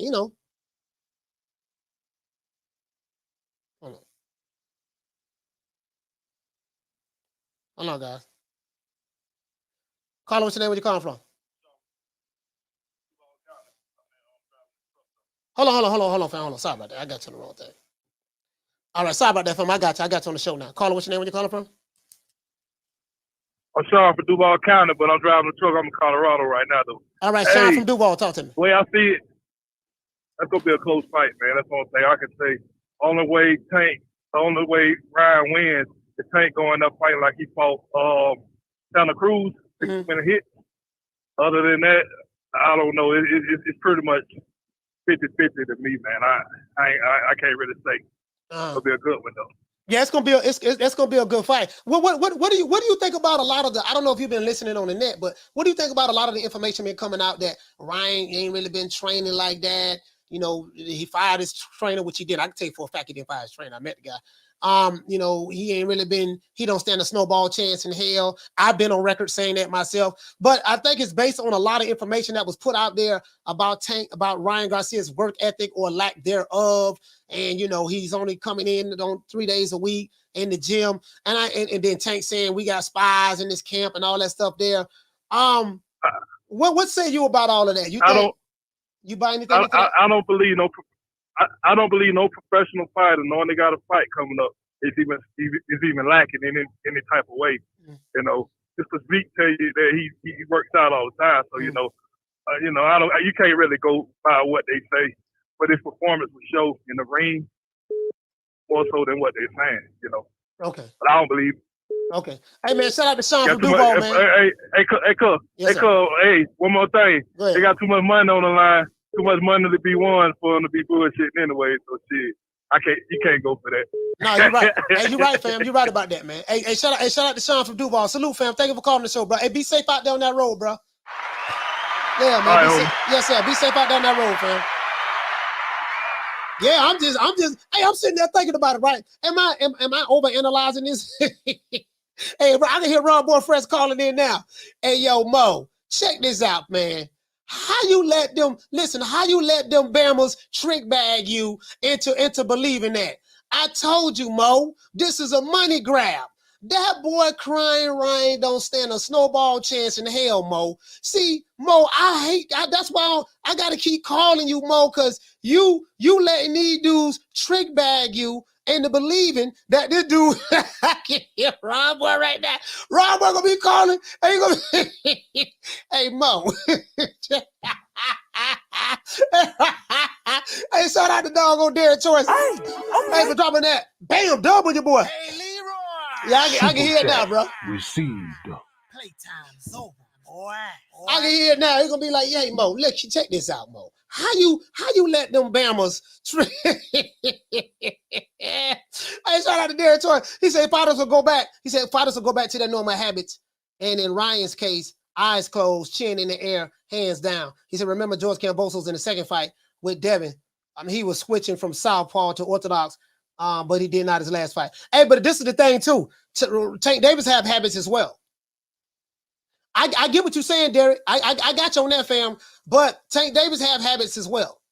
He has habits as well, fam. So you get what I'm saying? So that does go. That does go both ways. That do go both ways. But check this out. Your point has been well taken. I do get where you're coming from. Down from the bar, there's a platform stage. People pimping, sharp as razor blades. Hey, all I'm saying, man, is this here. Mo, check this out, Mo. You know better, Mo. Mo, how you let them Bammers trick you like that? I told you, Reggie Davis. You know, Reggie Davis. He got spies in Crying Ryan's camp. That's what he said, Mo. He got spies. Where's that? Where that video at? Doggone where that video at? Dog. Now I'm not gonna lie, man. I do kind of like they showed Tank walking through the streets of Baltimore talking to the people. You know, they showed Tank walking through the streets of Baltimore talking to the people. I said, man, the people in Be More love him. The old man went over there and gave his cane up. I'm looking at it right now. Oh, you see what I'm saying? You know, why we don't see Ryan? Hold on. Hey, Keena, call the show, fam. Why we don't see Ryan in the streets talking to the people like Tank? He said, I was watching some of Ryan's old fights, and he got that crazy right hand down the middle. If Tank worried about the left, it might be there. And you know what I mean? You know, hey, Keena, you know, I want to see, all jokes aside, Ryan Garcia got more than just a left hook. He got more than just a left hook. Tank know that. That's why he training so hard. He got more than just a left hook now. You know, the motherfucker around, hey, bro, what you say, Flex BX? You say, Rolly put paws on Ryan and sparring. Hey,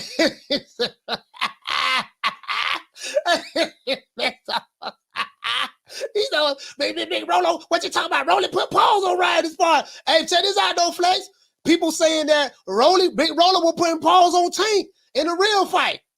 So, hey, they say Big Rolo was touching Tank up until the point he got knocked out. Up until the point he got knocked out, Big Rolo was putting paws on Tank too. True. Ain't nobody see that coming. Big Rolo, they say Big Rolo was taking the crime to Tank, putting paws on him. They say Big Rolo was putting hands and foot on Tank. That's what they say. You know what I mean? That's why I don't say I'm disappointed in you, coach. That's why I say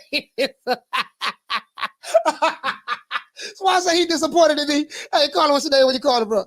Just be on YouTube. Hey, shout out to Fee. What's going on, sis? Talk to me.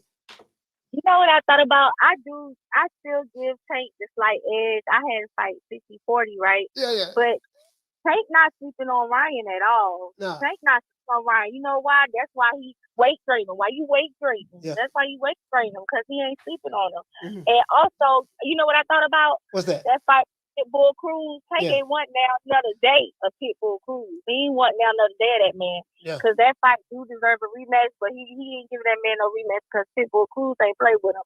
And I feel like because he ain't put Pitbull Cruz down, and that's what made Ryan notice after that fight, Ryan Garcia got more confident. Mm. You know what I'm saying? Because he sees Tank ain't put him down.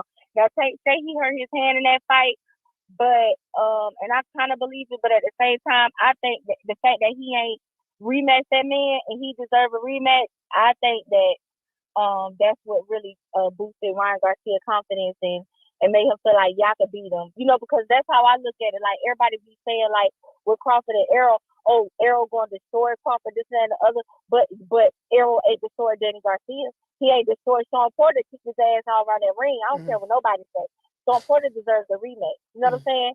He ain't put them boys down. So how you gonna all of a sudden say he gonna put a pound for pound, you know, one of the best pound for pounds right now out, all of a sudden he's just gonna put Terence Crawford down?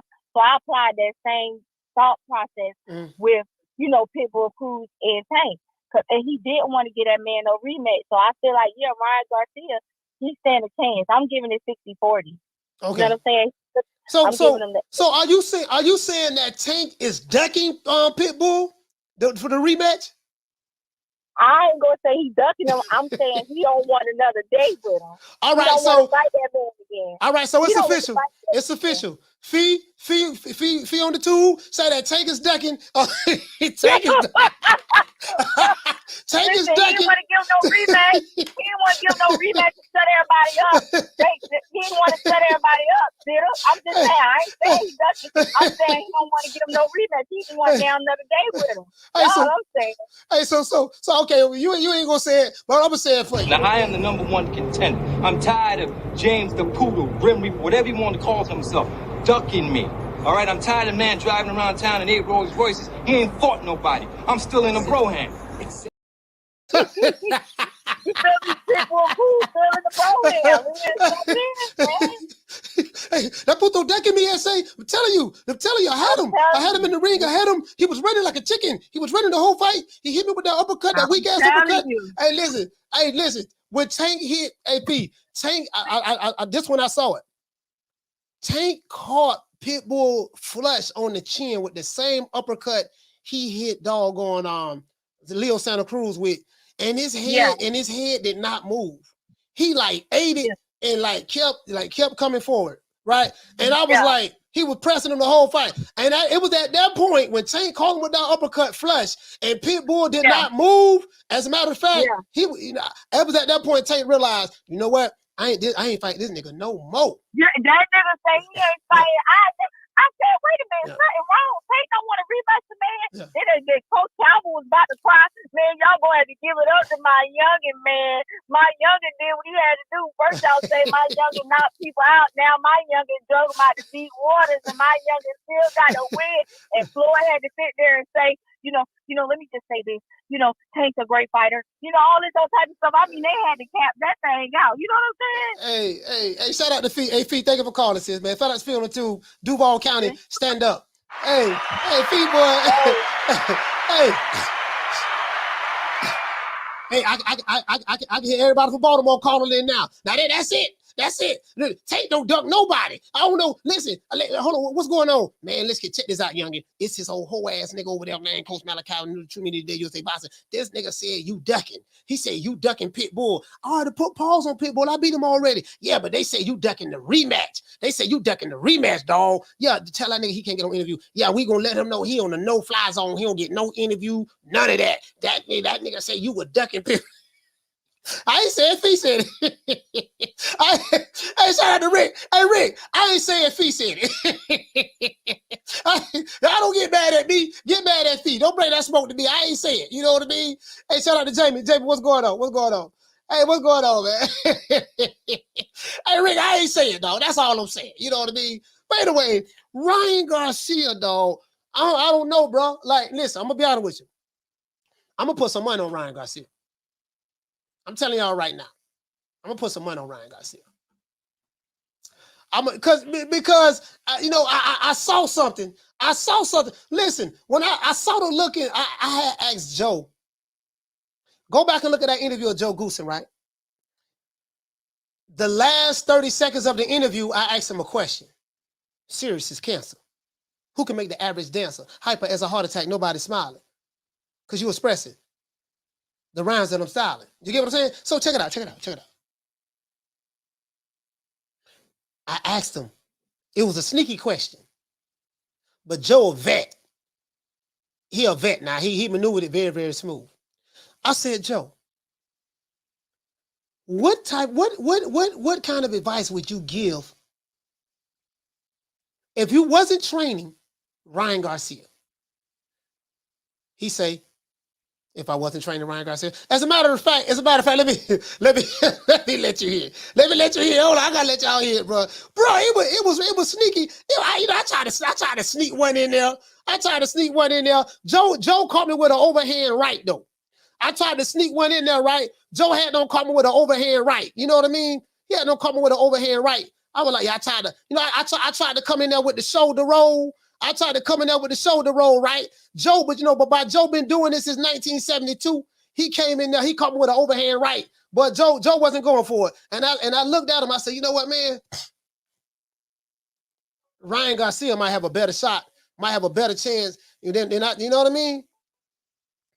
You know, Flavor Flav say, don't believe the hype. Don't believe the hype. Caller, what's your name? Where you calling from? It's Curtis from Long Beach. Curtis from Long Beach, talk to me, fam. Hey, man, I like what Fee said, man. I think another fight that you need to look at, too, is the Barrios fight. You know, Tank kind of struggled there. It took Floyd to go to the corner and tell him, like, man, you don't knock this dude out, they're going to give him the fight. You know what I'm saying? So, yeah. And that's a taller, rangy fighter, kind of similar to Ryan Garcia. So if Ryan Garcia can just, you know, stay away from that left and just stay on his feet and use his jab, I think it'll be an easy fight for him, man, because, you know, Tank a small guy. So, you know, if that jab is hard to beat, if somebody got a good jab, man, it's hard to get around that. You know, look at Lennox Lewis, look at Klitschko, man. Them dudes lasted a long time just off a jab. Yeah, but do Ryan Garcia have a jab like that though? He doesn't. Does he have a jab like that? Like what fights have you seen where he dominated with a jab? He got to learn it on this one. That's his best asset because Tank already looking for that left hook. Yeah. You know, he already said it in multiple interviews. Like, man, all you got is that left hook. You know, I don't get hit with that. I'm good. But, you know, if he come out jabbing him to death and, you know, you can't get in there to land your big shot, man, that's going to be a boring fight, but it's going to be a tough one, though. You know, it's going to be hard for Tank to get around a stiff jab. Yeah. All right, hey, man, Curtis from Long Beach, thank you for calling the show, fam. Hey, thank you so much, brother. Salute. Long Beach, stand up. Yeah, see, that's the thing, right? Like, Ryan got to possess that. Hold on, let y'all hear this. Different day, but I'm not against it. I'm not against it. Joe, thank you so much for taking the time out. You know, good luck on the upcoming fight. Thank you. Ryan Garcia. Listen to what he says. Mentally, he seems like he's locked in. He's with a great trainer, phenomenal trainer yourself. You've been in the game for a long time. Yes. You've seen some of the best fights, the biggest. You've seen it all. Any advice, if you wasn't training Ryan Garcia? If I wasn't. What advice would you give him? You already said. I said, if you wasn't training Ryan Garcia, he said, if I wasn't. Goddamn Joe, boy. Goddamn Joe. Best fights, the biggest. You've seen it all. Any advice, if you wasn't training Ryan Garcia? If I wasn't. What advice would you give him from a mental standpoint in preparation to go inside of the ring with Gervonta? Well, I am training Ryan, so if I did divulge that, I'd be giving away some trade secrets right now. All right, thanks, Joe. Hey, you heard what I said? You heard what he said? I say, if you wasn't, that was a sneaky question. That was a sneaky question, right? You see how I say, I say, if you wasn't training Ryan Garcia, he said, if I wasn't.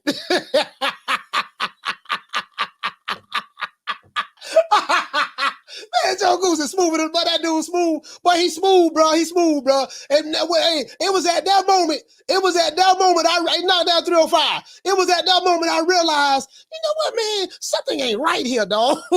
It was at that moment I realized, you know what? Something ain't right.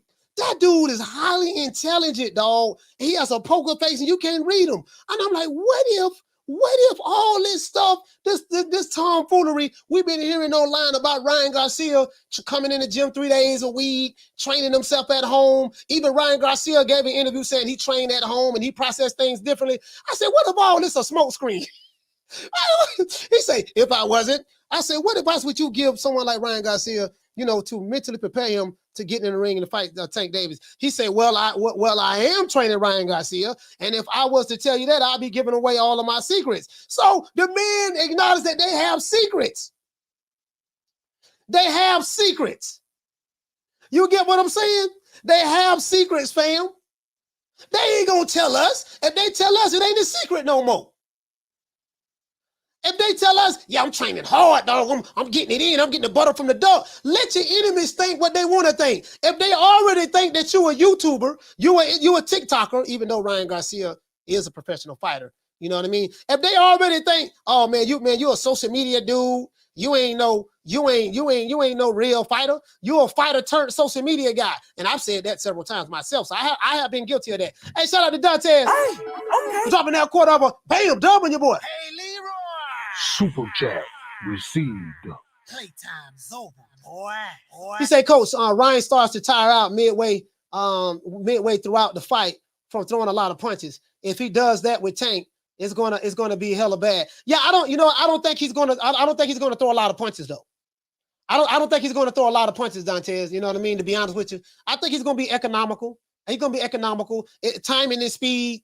It's controlling distance and range. To be honest with you, he's gonna try to control distance and range with the jab footwork. Nah, I don't like Ryan Garcia's legs. His footwork, I really don't like it. But if he fight Tank tall, he could present some problems. Have a stiff jab and fight him tall. And the crazy part about it is this: we don't know what they're working on. We know what Tank working on. Tank showing open workouts and stuff like that. We know what Tank working on. And Tank, the interviews that Tank been giving, he talking like he ain't really worried about Ryan Garcia. They done brought in Sean Porter's daddy, Kenny Porter, KP. They done brought him in for conditioning and stuff like that. So he gonna be conditioned and well trained, but we really don't. You get what I'm saying? I don't think he's gonna do that. And Joe Goose and the vet now. I think Joe Goosen the vet, dog. Like I think we overlooking the Joe Goosen factor. I had to sit back. I think we overlooking the Joe Goosen factor as well. That denim, that dude that be wearing them denim jeans all the time, that jeans outfit. That dude ain't no fool, dog. That dude don't train some hell of a fighters. His track record speak for itself. You get what I'm saying? So we could be, overlooking Tank and overlooking Ryan Garcia. Now, I picked Tank to knock him out. Not gonna lie, I picked Tank to knock him out. But I'm like, you know what, man? I ain't gonna lie to you, dog. It's something now. And now it's like, you get what I'm saying? Just all this convenient. This information that's coming out is just so convenient. Look at the conveniency of the information that's coming out about Down from the bar, there's a platform stage. People pimping, sharp as razor blades. I remember when Deontay Wilder, check this out. I remember when Deontay Wilder fought Tyson Fury. Remember the lead up to it? Remember the lead up to the fight? Let's look at the Tyson Fury Wilder fight 2 and 3. I'm finna break it down. Shout out to Will. Hey, okay. Dropping that quarter over. Bam, dub on your boy. Hey, Leroy. Super chat received. Playtime's over, boy. He said, I expect nothing less from the guy who trained Michael second to none. He said Joe was the best decision Ryan made, in my opinion. Yeah. Listen, I got it, dog. I got it. From the bar, there's a platform stage. People pimping, sharp as razor blades. And then, Tank put out information. Yeah, man, he got dropped with a body shot. I already know this and that, yada, yada, yada, yada, yada. I'm like, bruh.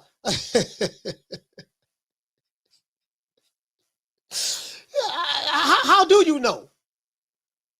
We know what going to Tank. We know what going to Ryan Garcia camp. But don't nobody know what's going on in your camp? I'm just saying, B. I'm just saying. So I'm like, man. I remember Wilder and Fury. Wilder 2. Y'all remember Wilder 2? To this day. Remember that one there? Remember that? When you say you're gonna knock me out, we don't believe you. You pillow fisted. Remember that? Remember Wilder was telling Fury, you pillow fisted. I don't believe you. That he had like a whole rant he did. Don't ever forget, when I found you, you was strung out on coke. When I found you, you was like a big house, contemplating about killing yourself. So don't you ever forget who brought you to big time boxing. I drugged you back. I brought you back. I provided food and put food on your table for your family to eat. And I'm doing it for the second time. So don't you ever forget that. What if? Remember that? And everybody knew, yeah, man, Wilder gonna knock this sapsucker out. Even me, I bet it on Wilder the second fight. I said, man, this dude don't stand a snowball chance. Man, Wilder gonna knock this dude. Wilder gonna get him out of there this time. I said, Wilder, some people said that Wilder got robbed the first fight. I said, Wilder gonna get him out of there this time. Well, we know what happened, right? Overwhelmingly favored. And then the third fight, when Wilder was training with Malik Scott, yeah, we already know what's going on in Tyson Fury camp. We heard Tyson Fury was getting dropped by sparring partners. Remember that? I remember that like it was yesterday. We had Malik Scott next to him. Shout out to Malik Scott. That's a really, really nice guy. I met him and Jared Watson. Shout out to those guys. He said that, yeah, man, Tyson Fury getting dropped by sparring partners. Remember that came out there?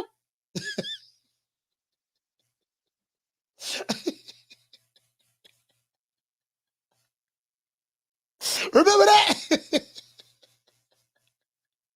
Oh man, yeah, I already know, boy. Remember the Alphabet Boys, but the entire LDBC, they'll make a video, yeah, glass, yeah, an eye for an eye, yeah, we gonna do this, we gonna do that. He getting mayonnaise man, Tyson Fury getting dropped by sparring partners, and guess what happened?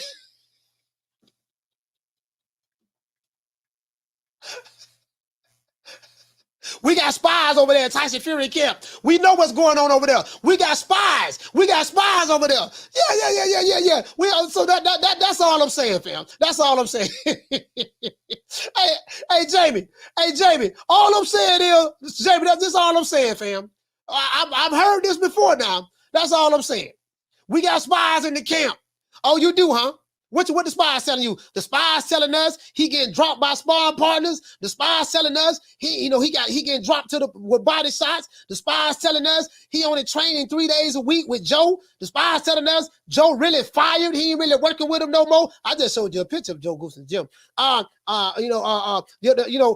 spies telling us, he working out in jeans and stuff like that. He don't stand a snowball chance in hell. And okay. Well, I heard this before. That's all I'm saying. I've heard this before. Tank said he got a spy in Ryan's camp. Yeah, he said that. He said that. We got spies over there, dog. We got spies. We know everything that's going on over there. Everything. We know everything that's going on over there, man. It is what it is. Speaking of Wilder and Fury, I'm looking at this. Hold on, let me see. It's a place and a time for all things. Of course, I can't stand that motherfucker. They know what's up. He's a cheater. I know a lot of things. A lot of people know a lot of things. A lot of top people know a lot of things. So a lot of people can't be fooled, bro. But when we in the place, you gotta be respectful for the Oh, country. now? What are you supposed to do? Go knock him out in front of come everyone? on, Now? I don't like you, but I can come and let you know I'm here and I see you. You understand me? I know where you are, you know where I am. We can coexist with each other. You stay over there, I stay over here. Well, that's it. Okay. The only problem, I gotta show y'all the video. The only problem I have with that, but what Wilder said, I gotta let y'all see the video. Shout out to Ellie Ellie sat back. That was a good interview. Anyways, let me go over here. Let's pull this up. Let's pull this up. I gotta show y'all this. I don't see. That's all I'm saying, dog. All I'm saying, dog. I don't want to fall for the banana in the tailpipe. That's all I'm saying. I don't want to get caught slipping on my pimping. So I'm thinking about throwing a couple of dollars on Ryan Garcia, just in case. You remember that song by Jaheim? Just in case I don't make it home tonight. You know what I mean? Remember that there? You know, just in case, boy. All this information we've been hearing about Tyson, about not Tyson Fury, Ryan Garcia, just in case, dog. Just because I listen, I fell for it. I fell for it before, and I don't want to get tricked twice. I'm just saying, you know what I mean? Thinking about throwing a couple of hundred on Big King Rock. That's all I'm saying. I never bet anything I can't stand to lose. I'm thinking about doing that. Hold on. I'm gonna let y'all see this interview right here. Hold on. People see me with Fury. It's a place and a time for all things. Of course, I can't stand that motherfucker. They know what's up. He's a cheater. I know a lot of things. A lot of people know a lot of things. A lot of top people know a lot of things. So a lot of people can't be fooled, bro. But when we in a place, you gotta be respectful for the country. Now? What are you supposed to do? Go knock him out in front of everyone? Come on, now. I don't like you, but I can come and let you know I'm here and I see you. You understand me? I know where you are, you know where I am. We can coexist with each other. You stay over there, I stay over here. Well, and that's it. Now, the only problem I have with that, hold on. I didn't even show it to y'all. Sorry, I thought I showed it to y'all. Here you go right here. I thought I showed it to y'all. My bad. I thought I showed it to you. Let me let you see it. Because so it can give it its context. Let you see it. A lot of people see me with Fury. It's a place and a time for all things. Of course, I can't stand that motherfucker. They know what's up. He's a cheater. I know a lot of things. A lot of people know a lot of things. A lot of top people know a lot of things. So a lot of people can't be fooled, bro. But when we in a place, you gotta be respectful for the country. Now? What are you supposed to do? Go knock him out in front of everyone? Come on, now. I don't like you, but I can come and let you know I'm here and I see you. You understand me? I know where you are, you know where I am. We can coexist with each other. You stay over there, I stay over here. Well, and that's it. Now the only problem I have with that, I'm gonna tell you the problem I have with that. You said you stay over there, I stay over here. When you saw Tyson Fury, you let your wife's hand go and you walked over to him and you approached him. And you bowed your head, grabbed him and embraced him and smiled at him. You didn't practice that, what you just said. You didn't say, yeah, man, I see you, I acknowledge you. You stay over there, I stay over here. Wasn't nobody expecting you to go knock him out. But, wasn't nobody expecting that. I mean, you can't beat the guy. I mean, ain't no need of going down and getting your ass whooped again. You don't fall him 3 times. He beat your ass 3. Some people say 3 times, but definitely 2 times. So we ain't expecting you to do that. But I was shocked that you went over there and hugged him. And then I told y'all Tyson Fury was making mockery of him. And you heard what Tyson Fury's brother said. He said, yeah, he talked all that shit about me, brother. All the Hoy there, shiver me timbers. He talked all of the stuff about me, brother, and me pappy, me brother and me pappy. And then when he saw me, brother, he walked up to him and he curled up and hugged him like a little bitch. That's what he said. They was making mockery of you. So I ain't have a problem with that. You in Saudi Arabia or whatever. You can't walk up and punch him. You can't beat the guy. We know that you can't beat him. I don't think you wanted to ask in front of your wife again. So what I think, we were just shocked that you went over there and hugged him. You didn't say that. You didn't just walk by him and, you know what I mean? But I say all that to say this. We heard this before about, hey man, this dude ain't doing this, and we know what's going on in the camp. And I'm like, you know what, man?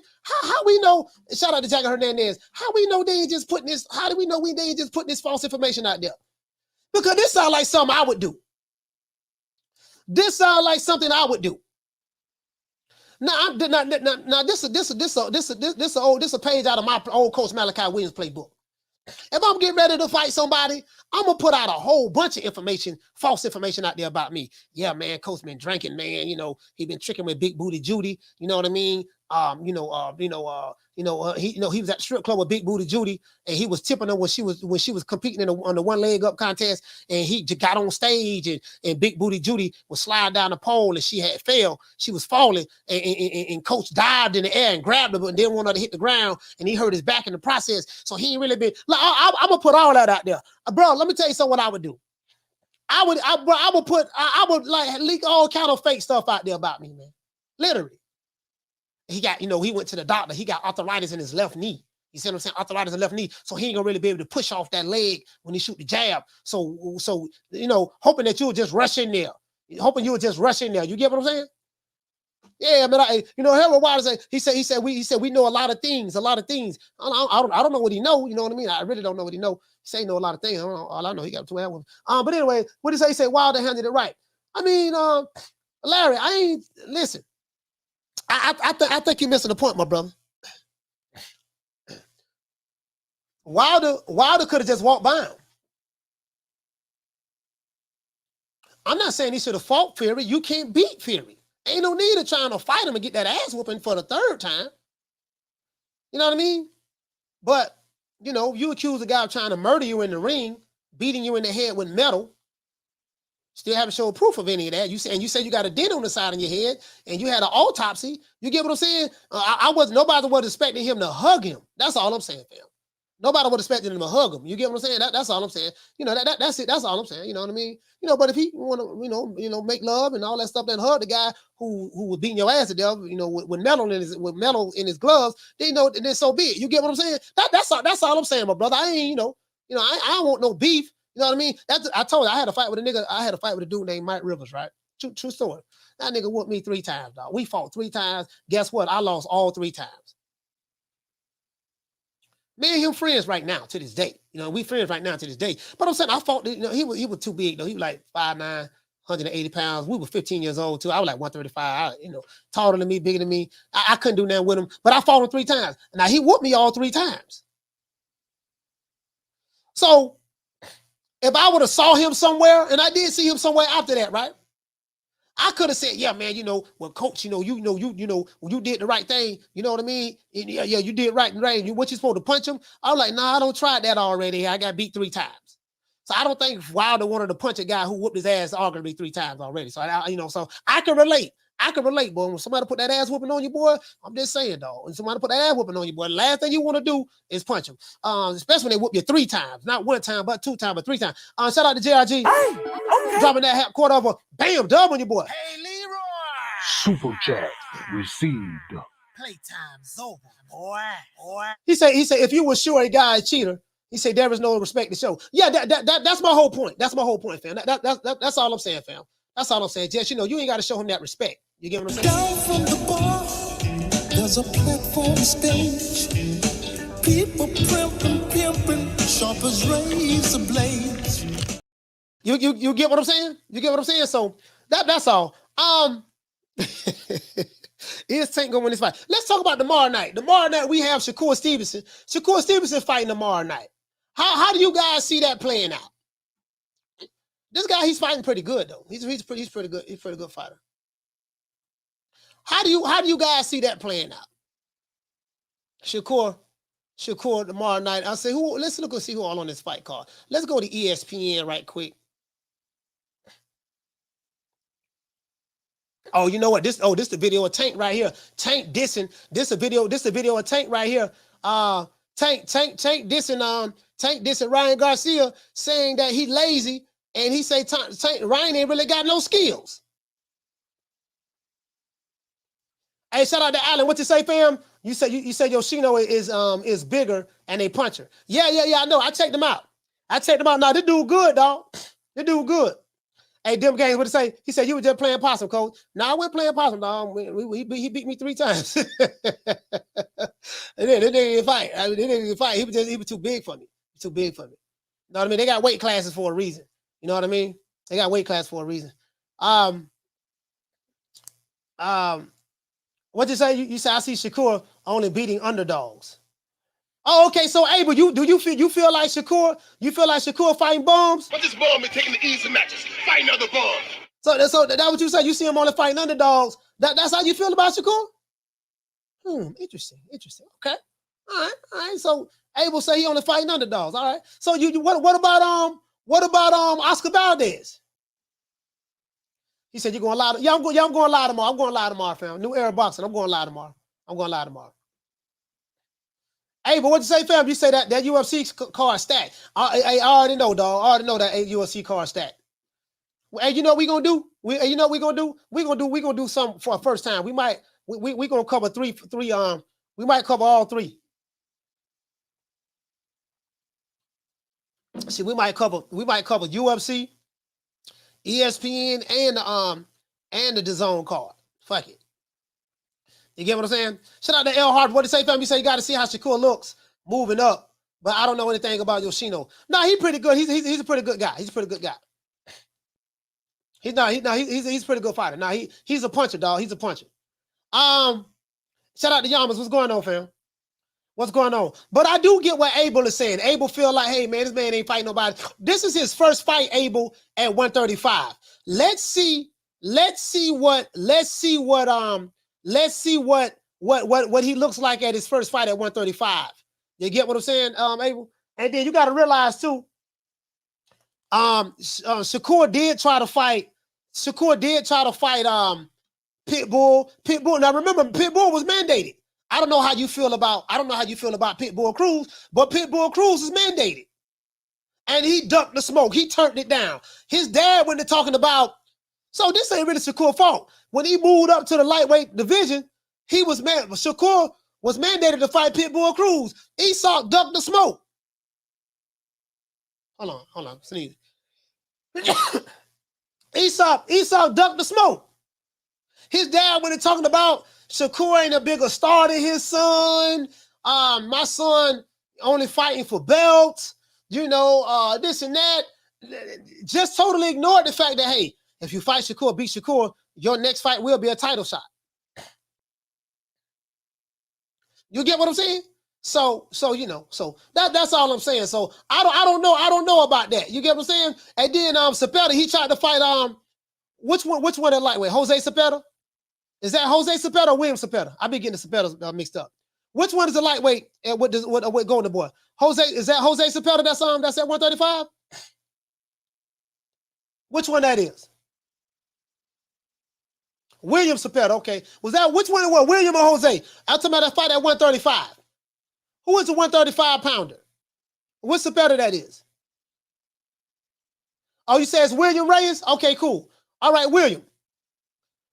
William Cepeda, from what Shakur Stevenson said, turned down the smoke. They offered him a contract to fight him. They say William turned down the smoke. So this the third guy. This the third guy. You get what I'm saying? This the third guy. So this guy pretty good. So what are you to do? Even if you don't take the guy. We say Yoshino said he has a game plan for Shakur. Yeah, I bet he do. But what I'm saying is, even if you feel that, see, a lot of times people feel like because they don't know who the fighter is, that the other guy fighting the bum. But this bum is taking the easy matches, fighting other bums. And that, and again, that's not necessarily the case. You get what I'm saying? So it is what it is. But I feel what you're saying though. I feel what you're saying. You sometimes Pitbull and them did duck the smoke though. They ducked the smoke. I am ranked number one. One. That means I'm the best. But this bum been taking the easy matches, fighting other bums. Hello. I'm ranked number one. One. That means I'm the best. But this ball been taking the easy matches, fighting other balls. That's all I'm saying, man. Sometimes, and if I'm Shakur, now you know what, whoever win this fight gonna be the mandatory, gonna be next in line to fight for the WBC strap. So this is an important fight. You get what I'm saying? This is an important fight. So we're gonna have to Yoshino gonna bring it. But let's look and see who on the card. And let's look and see what time. I want to see what time this fight starts. You're a disgrace to this sport. Shut up, old man. You that chump don't know where to come from. Bad boy, your family doing real nice, ain't it? You call yourself a fighter? Prove it now. Give me that same chance. The way you've been ducking is the disgrace. If he ain't no coward, why don't he fight me then? Hey, man, that's all I'm saying, man. And I think I'm coming down with something. I'm coming down with a cold. I got to take some emergency. Shout out to G Daddy for dropping that $2 super chat. You say ducking is a new mandatory in 2023, coach. Hey, all I'm saying is, all I'm saying, hey man, you know what? And you do, hey G Daddy, dudes be ducking fights left and right though. They do be ducking fights left and right. Yeah. Hey, knock down 305. Say, get that while you can. Don't get a sucker no statue. Give him guts. Hey, y'all told me Pitbull was a killer. He ducking smoke. hey, Swamp. They told me doggone Pitbull was a killer because he went 12 rounds with Tank. He ducking smoke. What's the name? Want to give him some wreck? He don't want to give him no wreck. You get what I'm saying? That's all I'm saying, man. That's all I'm saying. He don't want to give him no wreck. Shout out to Justin. He said I've been going for like an hour. What I missed? Hey, that's all I'm saying, fam. Hey, what you say? You said that Japanese. You said that Japanese fighters are dogs. Yeah, those Japanese fighters. Yeah. You get what I'm saying? So this might be some. As a matter of fact, let's pull up. Where's Shakur at? Let's pull him up. Who do y'all? Let me see. Oh, that's what I meant to do. I meant to go to Let's pull up Top Rank. Let's go to Top Rank, guys. Let's go to Top Rank. That was my fault. I was supposed to have all these pulled up already. Top Rank. Let's see. Let's pull up Top Rank right quick. Let's look over here, guys. Let's look over here. Let's pull up Top Rank right quick. We know DAZN have a card. Showtime have a card tomorrow night too. Let's see. Let's get to their fighters. Damn, but that Top Rank, boy. See, Booker Ray Leonard. If I'm Leonard Ellaby, I look at Top Rank. Like, dude, you gotta have more than Tank Davis. Y'all ain't got nobody but Tank, really. Let me see. Can I find? They got Lomachenko. Let's look at all fighters. I want to look at the lightweight division though. I want to look at the lightweight division. Can I? Oh, weight class. He go to weight class right here. Guys. Hey, boy, they got a Dula Mason over there. Man, they got some killers over here, man. Let's go to the 135. Let's go to lightweight. Yeah, we got some killers over here, boy. Shit, motherfucking lightweight. Let's go to 135 right here. Let's see what they have at 135.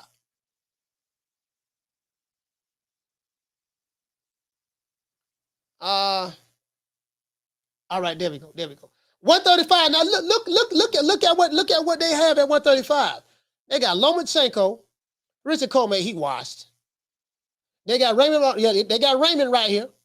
Keyshawn, they got Key, undisputed champion Devin Haney. Charlie Shee. Okay, they got Abdullah Mason. That's at lightweight. Shit, they got some young guns over here, man. Outside of these two, they got boy, they were trying to tell you, boy. I don't know, boy. You get what I'm saying? Shit. Let's see what the news is. Let's look at the news. And then we may look at events. Excuse me, guys. I think I'm coming down with something. I got to take an emergency. Let's see. Let's look. I want to look at this undercard. This is the guy. Oh, that's this is the fight that's going on in Japan. Kenshiro. This is the fight that's going on in Japan. Okay. Let's go back over here. Hold on. This is the guy right here. This is who he fights. He got a smirk on his face, too. Hey, he got a smirk on his face.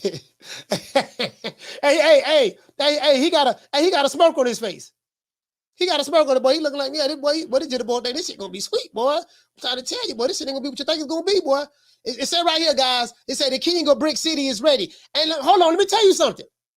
I heard that the tickets are almost sold out for the Shakur Stevenson fight as well. I heard that the tickets are pretty much damn near sold out. Let's look at shit. Shakur do good in Jersey. I don't know how he would do in other places, but let's look and see. I'm seeing that no, that's what I heard. I haven't, but let me look at it and see.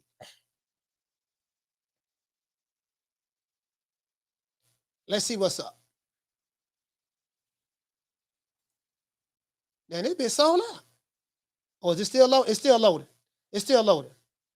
It's still loaded. Why is it still loaded? It's still loaded. Why is it? What's wrong with it? Is it my let me see. Trying to see something. Nah, okay. Why is it still loading?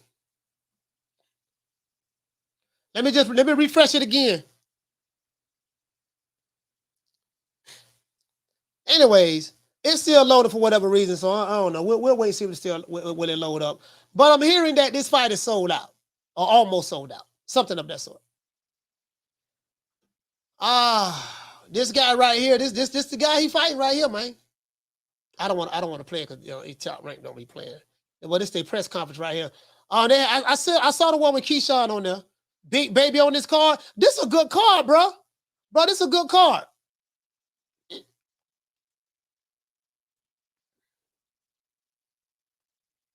Hey, bro, look at this here. Look at this here. Look at this here. Look at this here. Bro, they got the young guns on here. That's a Dula Mason? Shoo, when Keyshawn, Big Baby, and Shakur. And they got them 2 Tenderonis in the back, boy. Law, hey, listen. Listen, they got them 2 Tenderonis in the back. Well, think about me, but I do not miss the Tenderonis, boy. I do not miss the Tenderonis. I don't do not miss. Boy, them 2 Tenderonis in them. Well, they got 3 back there. But they got 3 Tenderonis. Well, one thing I say about Top Rank, boy, they keep some Tenderonis, boy. Top Rank keep some Tenderonis, boy. I give them that now. Anyway, I kind of got off focus a little bit. But yeah, man, I don't know, man. I don't know, boy. They got some, you know what I mean? I mean, I have Shakur beating him though. I have Shakur beating him. I have Shakur beating him myself. Personally, you know what I mean? Listen, I'm always gonna bet. Listen, until somebody beats Shakur, I'm always riding with him. So I'm just being honest with you. Hey, shout out to World Comeback. What do you say, fam? You say give it up. You say give it up to Yoshino. You said what I mean? But you taking that L. Hey, shout out to Yamas. You said what'd you say? You say it's not the whole arena. Yeah, I know. He sold pretty good last time. I'm trying to see what's left. It's still showing loading though. I'm trying to see what's left. Hold on, guys. Hold on, I gotta blow my nose right quick. Hold on. I'm trying to see what's left. Hold on.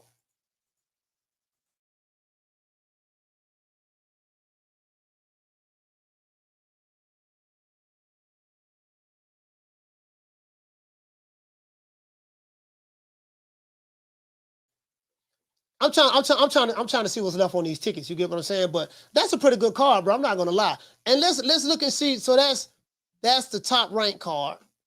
Let's go to this. Oh, I can't pull up the zone on my computer. My zone be tripping on the computer. I can put it up on my phone, but for some reason it won't put up on my computer. Saying something of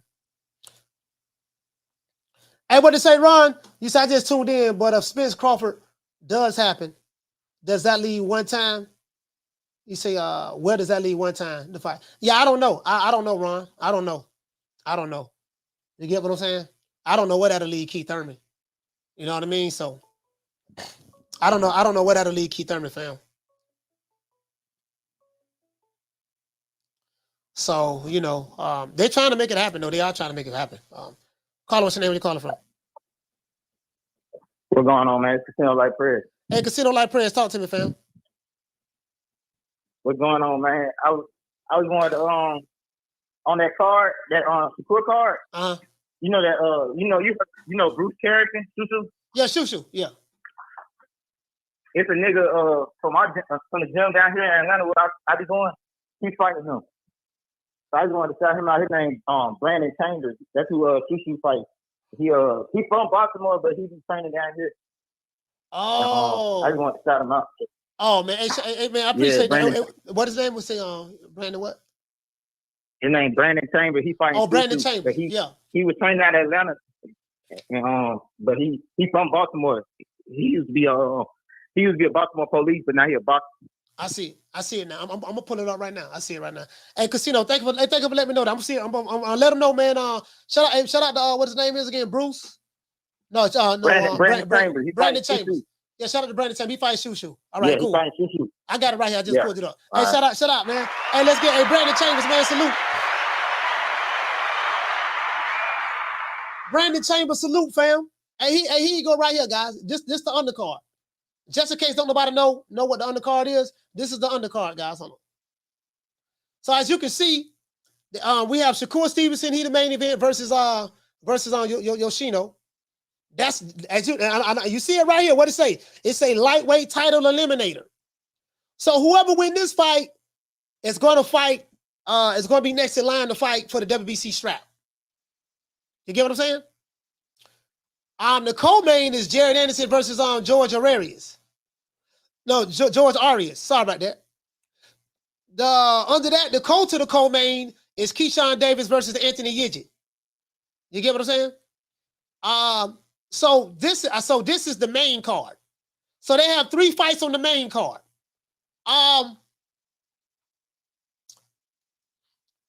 The card before that, you got Antonio Cobb versus Jalen Phillips. That's a 4-rounder, welterweight. They have Kelvin Davis, which is Keyshawn's brother, versus Nelson Morales. We see that, Morales. You got what I'm saying? You got Shushu right here. Shushu versus Brandon Chambers. That's who Casino Life Prams is talking about. That's an 8-rounder, featherweight.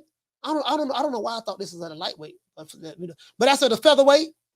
And then we got Troy Isley versus Roy Behringer, 8-round middleweight. And then we have Damian, I can't pronounce his last name, Kimball versus Curtis Harper, 8-round heavyweight. Okay, cool. So this is the undercard. This is like this is the co-main, and this is the main event. This is the co-main event card, and this is the main event card. This is a pretty good card, man. I'm not gonna sit here in front, dog. This is a pretty good card. True. This is a pretty good card. And I want you guys to see this. It says that ESPN Plus 10 p.m. So the main card is gonna start at 10 p.m. The main card is gonna start at 10 p.m. Hey, shout out to Errol Harvey. Errol Harvey, shout out to Errol Harvey. Errol Harvey say, hold on, let's pull up the odds too. Errol Harvey he said Shakur minus 1,600. He say, man, look here, man. Hey, look here. True. Errol Harvey, what you trying to say? But this ball been taking the easy matches. Fight another ball. Errol Harvey, what you trying to say, man?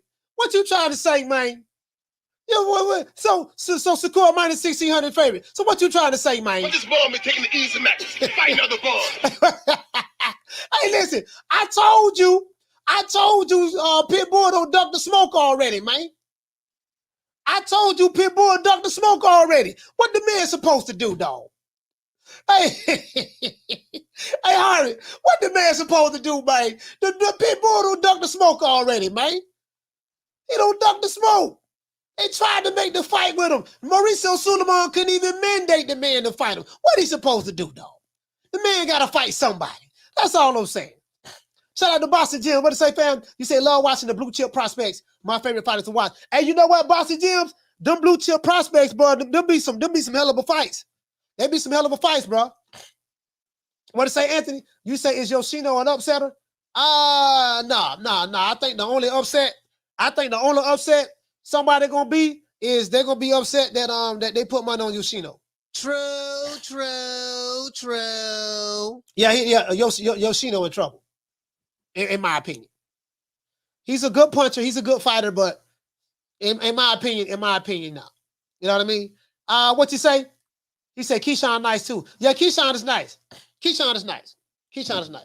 Yeah, my goddamn nose. I think I'm coming down with something while I'm on the show. I don't know what it is, dog. I might have to put toilet paper in my nose like they did in New York. You know them New Yorkers, I got a garbage can right here. The New Yorkers put toilet paper in their nose. I see Red Man do that. Yeah, the only upset gonna be, dog, you're gonna be upset if you put some money on him. That's about it, dog. He in trouble. What to say, Rick? You say Showbox have a card on tonight too. Oh, they do? Let's look at the Showbox. Let me see. As a matter of fact, let's look at them. Let's see what's up because what we're able to do, we're able to see what's up on different networks too. Here we go right here, guys. Check it out. So we look at the schedule here, right? Let's see what BT Sports have. BT Sports, they have something next week. The Zone, April the 8th, which is tomorrow, they got Bam Rodriguez. They got Bam Bam, right? Okay. I don't know what this undercard is, but let's pull that up over there too. ESPN, we know what ESPN have. We know what ESPN have. We saw they hold their main card. They got a fight in Japan 3 o'clock in the morning too. I might try to go live for that just to prove a point, but I doubt it. Fox don't have nothing. Sky Sports, Showtime have a fight tonight. This is what Rick Tim's talking about. They have Shenard Bunch versus Brian Flores. So this what Rick talking about.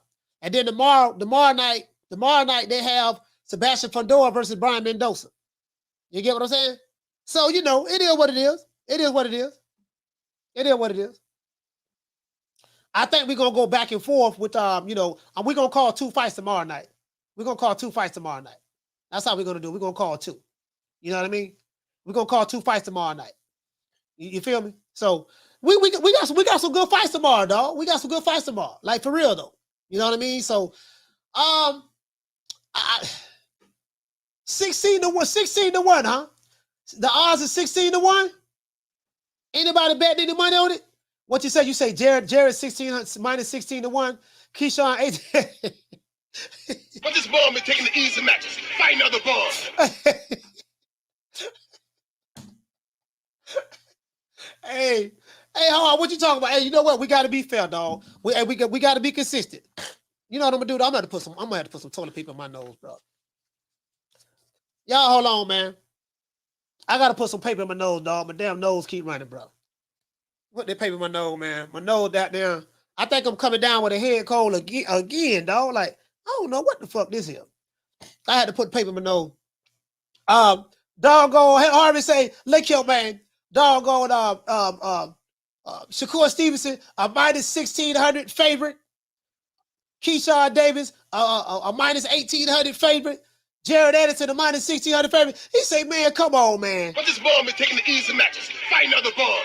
Hey, so what you trying to say? hey, what you trying to say, fam? Hey, what you trying to say, fam? What you trying to say? That's all I'm saying. What you trying to say, dog? Hey, shout out to Mr. Gumbo. Hey, okay. Dropping that half of bam, dub on your boy. Hey, Leroy. Super chat received. Playtime's over, Hey, boy. I got paper with nose. Hey, what you trying to say, fam? He say salute, coach. Busy working, fam. Hey, yeah, man, Mr. Gumbo, man, do your thing, fam. Hey, what you say? You say aside from Shakur, it's prospects. He say this is normal. He said go look at Floyd's first 18 fights. Hey, you know what? That is true.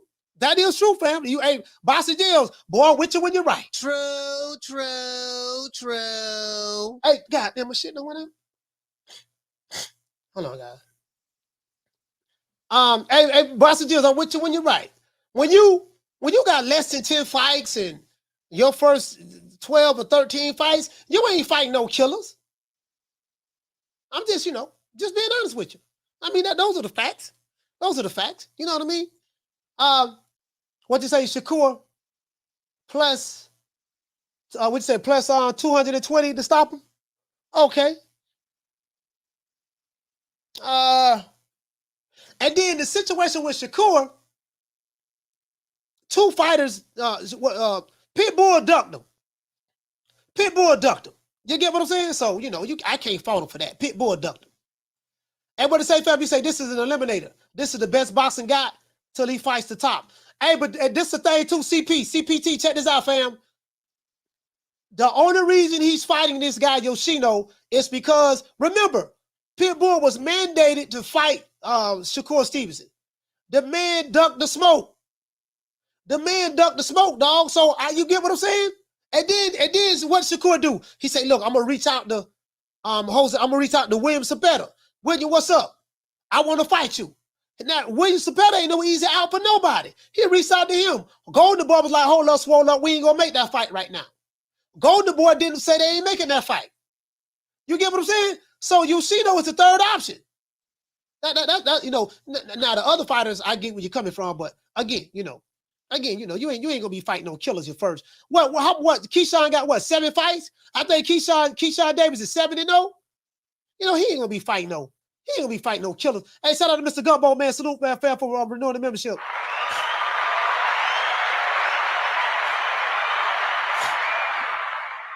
You get what I'm saying? And what I say, Brady 12, he said the Golden Girls promotions. Hey, let's see what's up. Let's We pulled up Top Rank. Let's do this. So we got Top Rank. Let's go to Golden Boy Promotions. Let's look at some of these fighters. Top Rank, Golden. So we got Top Rank, Golden Boy Promotions. Let's look at some of these fighters. Mayweather Promotions.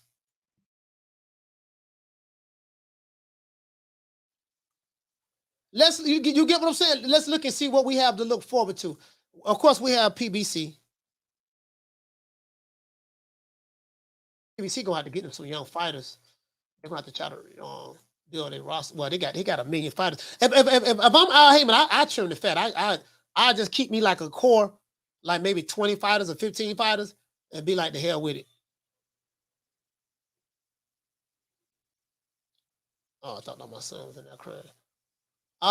Let's see. Matchroom. Let's pull up Matchroom too. Let's pull up Matchroom, guys. Matchroom. Let's pull them up too. All of us are boxing fans. So, we look at, all these fighters are signed to certain promotional companies. Shout out to Mr. Gumbo. What's going on, fam? Hey, a lot of these, everybody say, new Errol boxing. You say Gervonta a -280 favorite. Okay. Ryan Garcia +210. Oh, you know what? That's closer than I thought it was going to be. Hey, you know what, New Era? That's closer than I thought it was going to be. Shit, the way they talking on the internet, and myself included, I'm guilty of that. You say, Coach, did you see Oscar De La Hoya respond to Floyd? Yeah, I saw that. I think I saved it. I think I have it on my somebody sent it to me on my IG too, dog. Yeah, I heard what Oscar said. Somebody sent it to me on my IG. Somebody sent it to me on my IG. Let me see. Yeah, I heard what Oscar said, though. I heard what Oscar said. I got it. I got it right here. Ryan Garcia got his talking about this kid Ryan Garcia. Tank got his followers from kicking. Ryan Garcia got his followers from YouTubers. There's a difference. So you want to be a YouTuber or you want to be a fighter? Tank is a fighter. Talking about this kid Ryan Garcia. Tank got his followers from. And then Oscar made a reply. Oscar made a reply to it. He made a reply to what Floyd Mayweather said. There's a difference. So you talking about. Go ahead. What is it, Kyle? Come in. Yeah, I help you. How you say what's up to everybody? Wave at everybody. They don't see you. You gotta get right here. You gotta get in front of the camera. Come over here, woman. Hi, everyone. Yeah. Okay.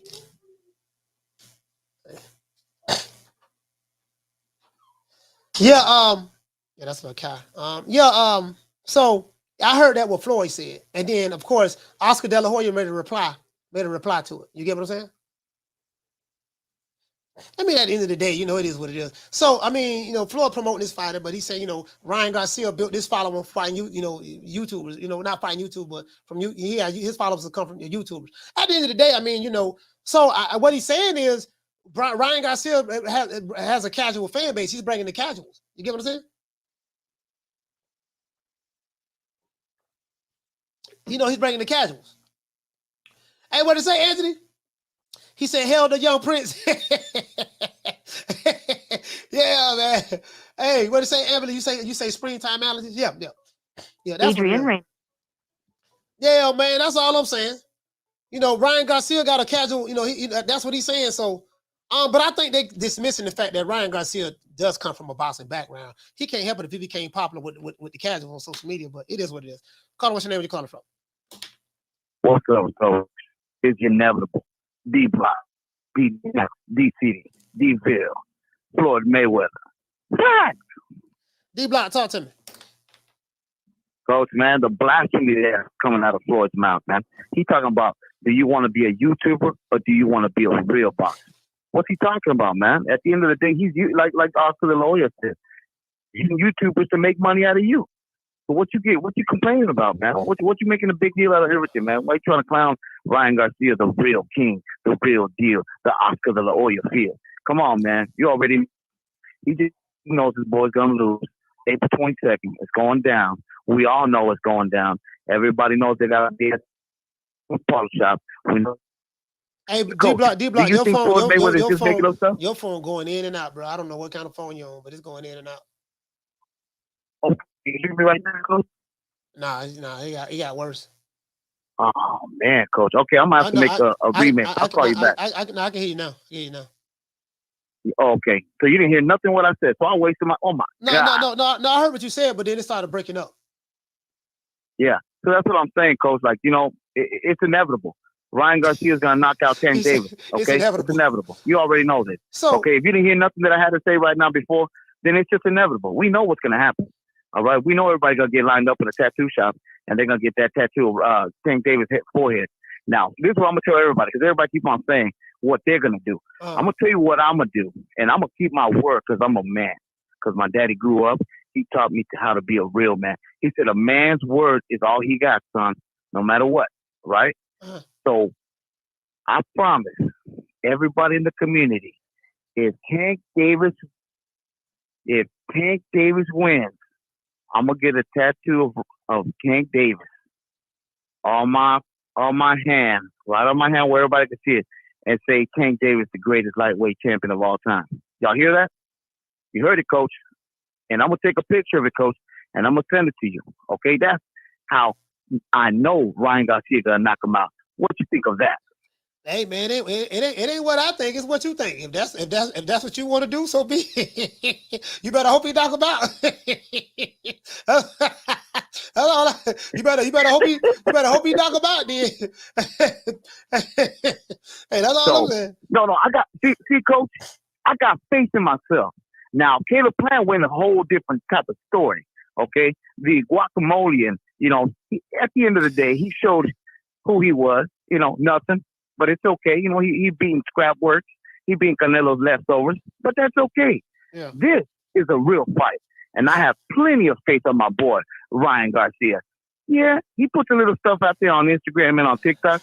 But who cares? He's young. You know what I mean? He's a young guy.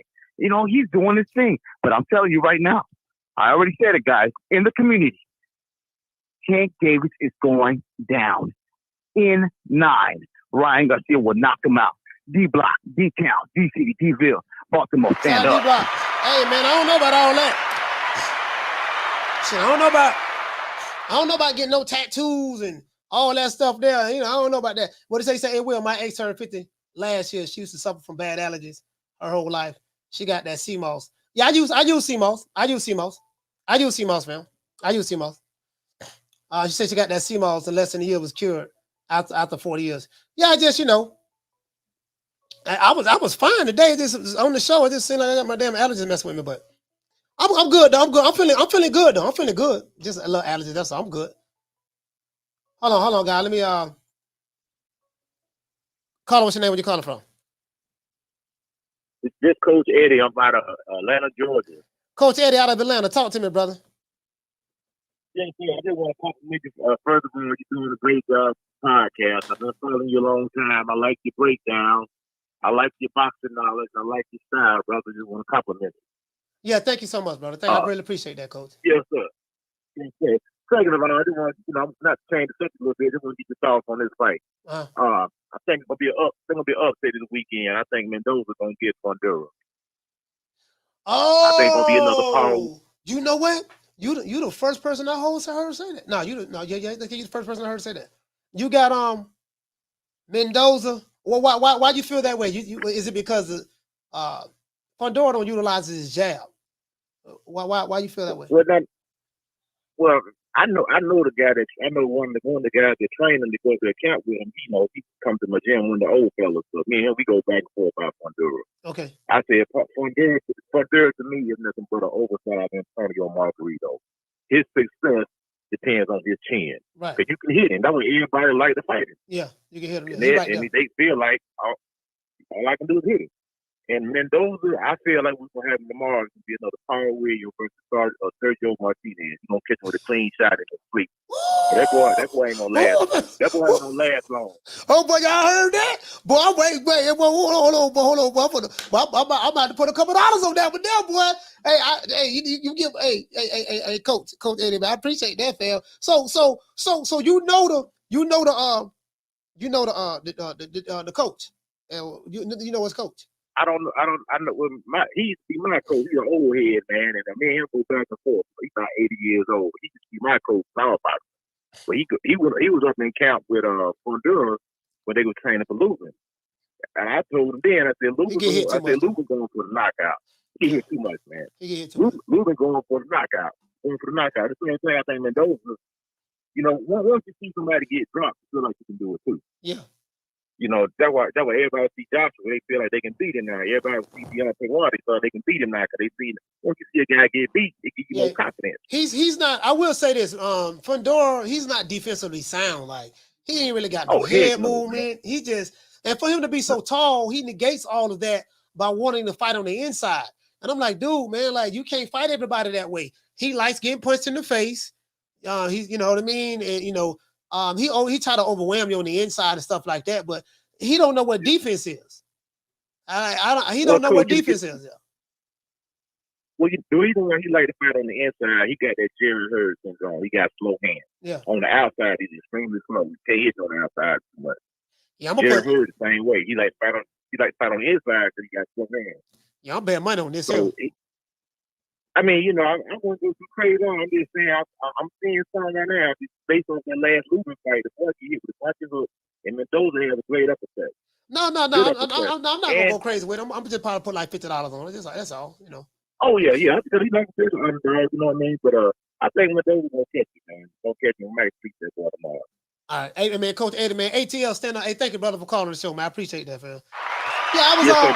Keep doing what you're doing. Yes, sir. Yeah, I was on. That, you know, that's the only thing I don't like about Fedora. Dog, like, he ain't got no defense. Like, bro, how you so tall? All right, that guy. How you so, hold on, blow my nose again. Goddamn nose trying to run. Hold on.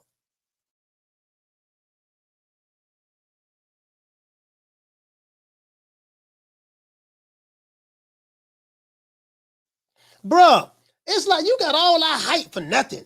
How you that tall? You don't utilize your jab like you're supposed to.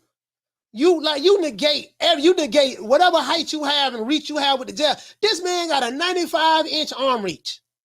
Like literally, if he fights somebody, literally like he can touch dudes from his corner, from corner to corner. You see how long that dude's arms is? But you know what? He's slow. He's tall, lanky, and slow.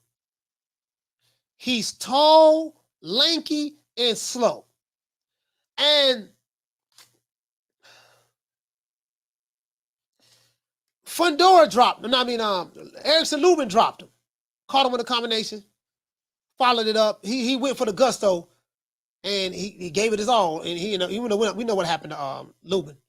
But he just tall, lanky, and slow. Like, dude, like you don't use a jab. He utilizes the jab, but you know, he don't use it like he's supposed to. You get what I'm saying? He don't do it like he's supposed to. He don't use it like he's supposed to, bro. Like I just, you know.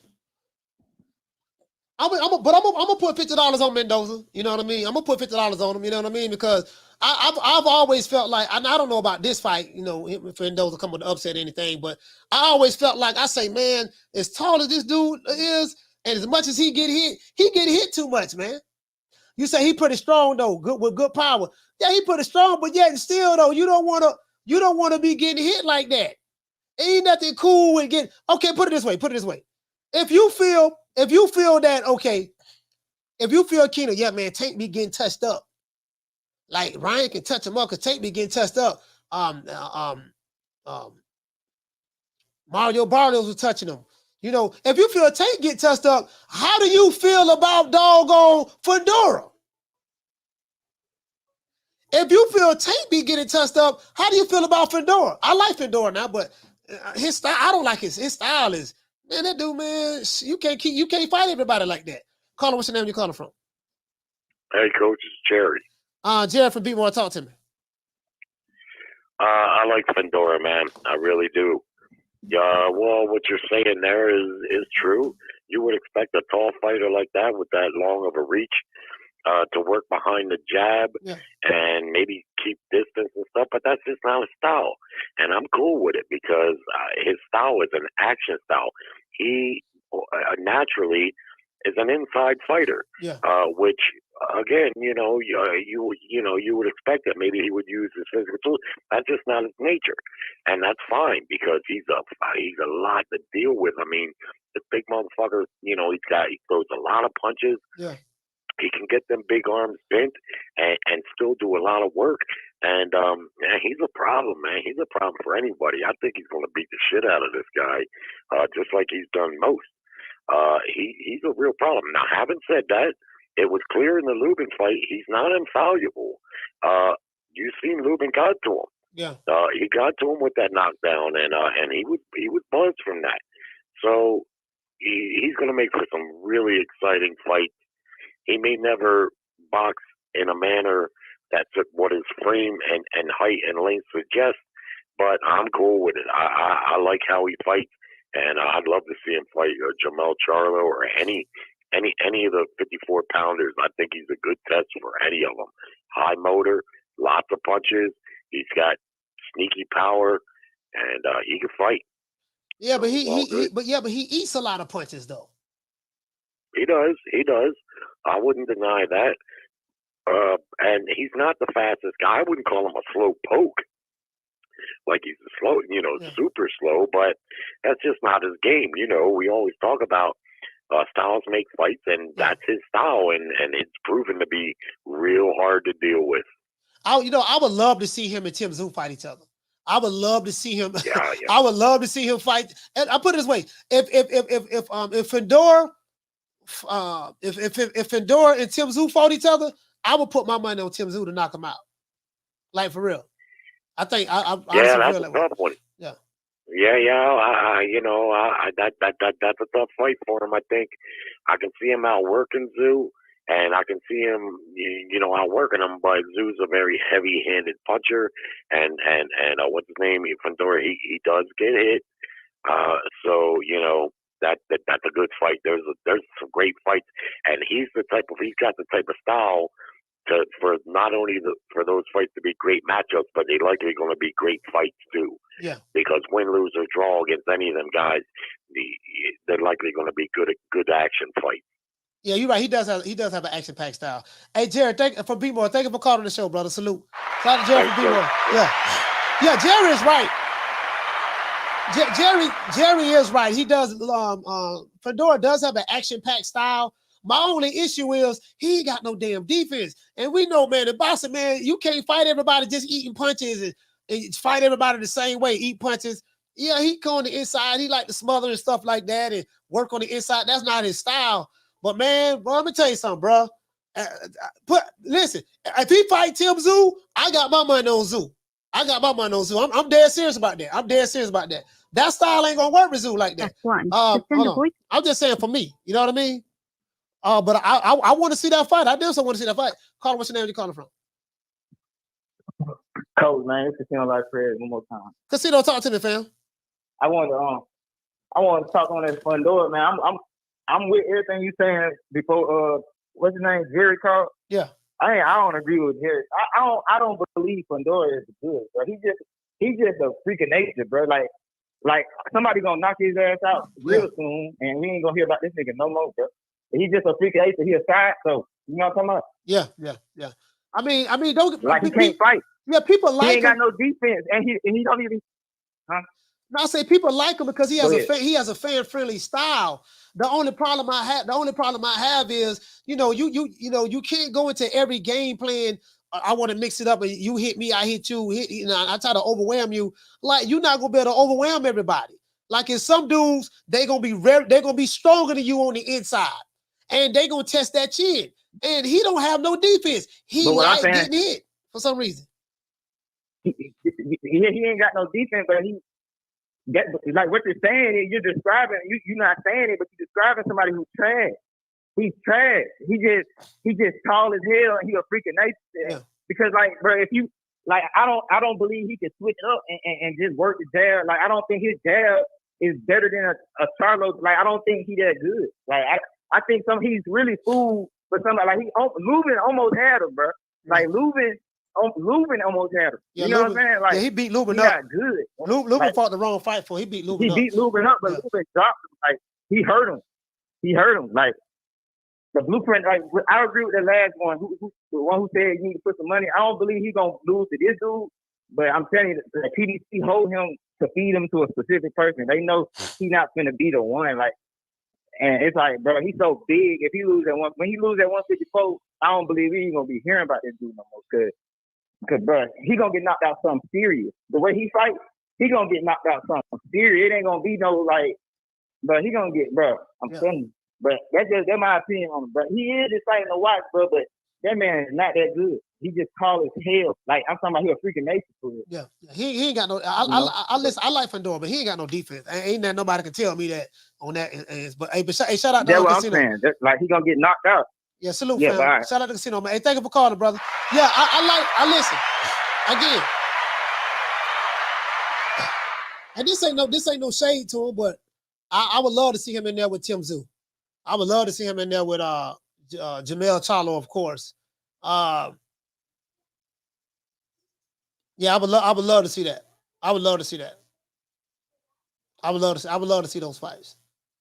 Especially that Tim Tszyu matchup. That Tim Tszyu matchup, Lord have mercy. But they need to make that fight. They need to make that fight. But he does have a fan-friendly style. Let's give everybody a round of applause.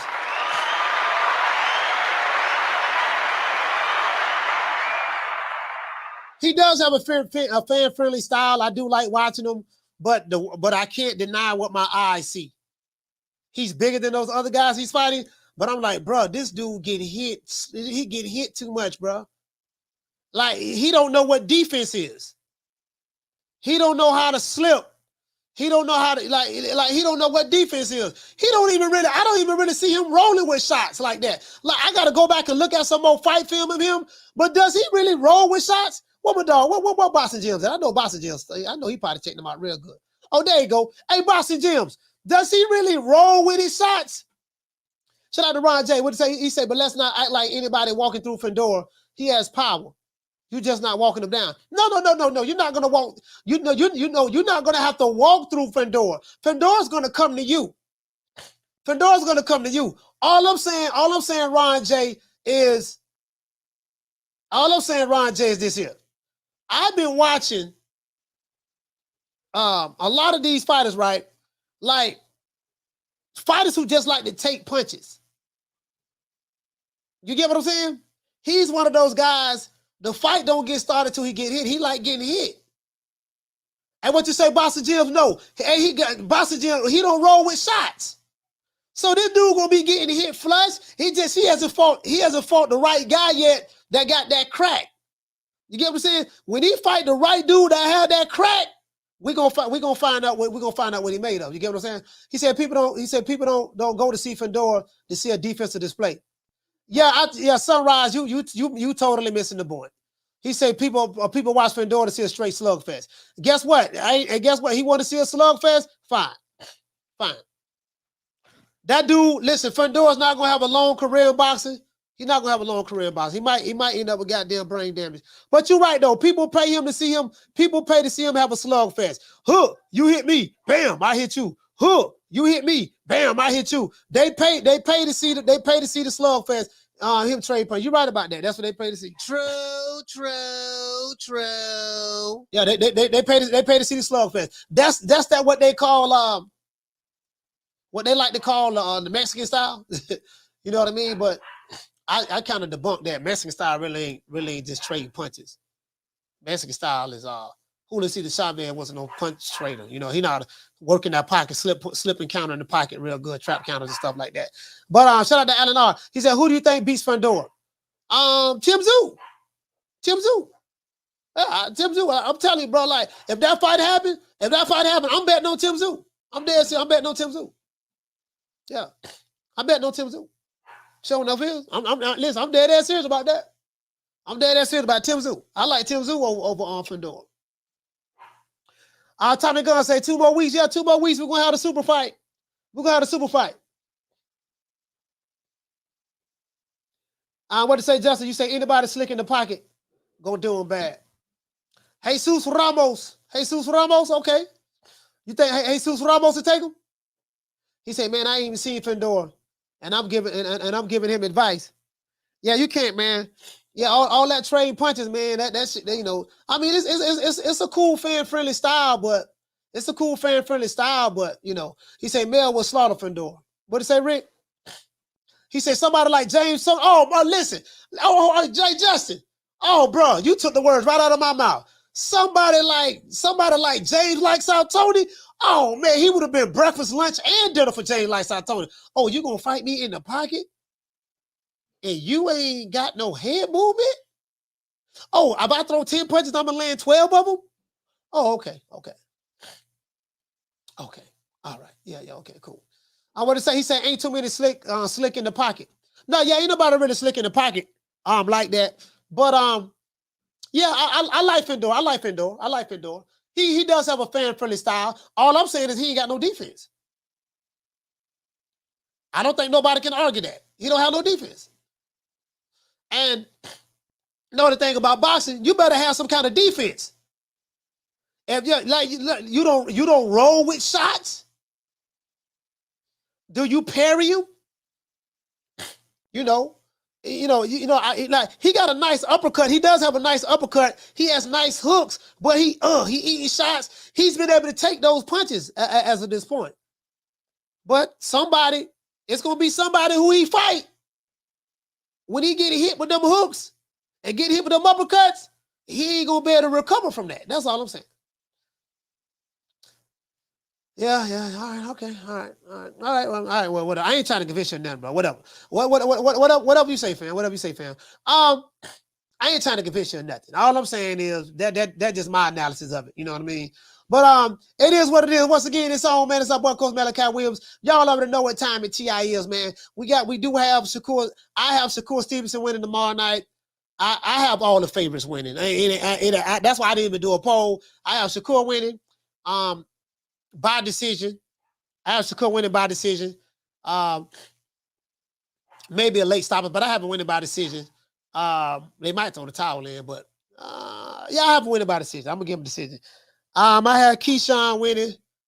Keyshawn say he gonna stop him about the 6th round. That's what Keyshawn say. I think Keyshawn gonna win about the 7th round, somewhere up in there. Late, it's an 8-rounder. I got Jared Anderson. That's gonna be a hell of a fight here too.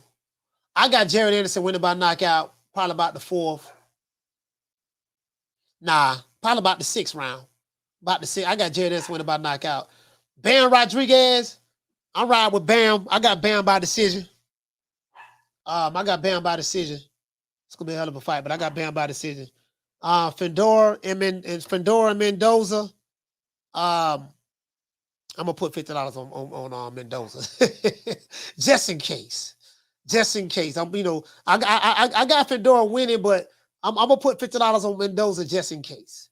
I'm gonna put $50 on him. You know what I mean? That ain't gonna be, it is what it is. Well, I guess I gotta be like everybody else and saying, Al Heyman, I can quit my job now, baby. 6 figures, baby. You feel me? I'm about to but a name. Do you have a name? Oh, nah, I ain't got no name, Name them names, man. They know who they is. Name them names, please. The names need to be named. They know who they is. The Mexican monster. Hey, what you say, y'all? Hey, what you say? The dude say, and what do you say, fam? You say, dude, Tony was known his entire career to fight killers.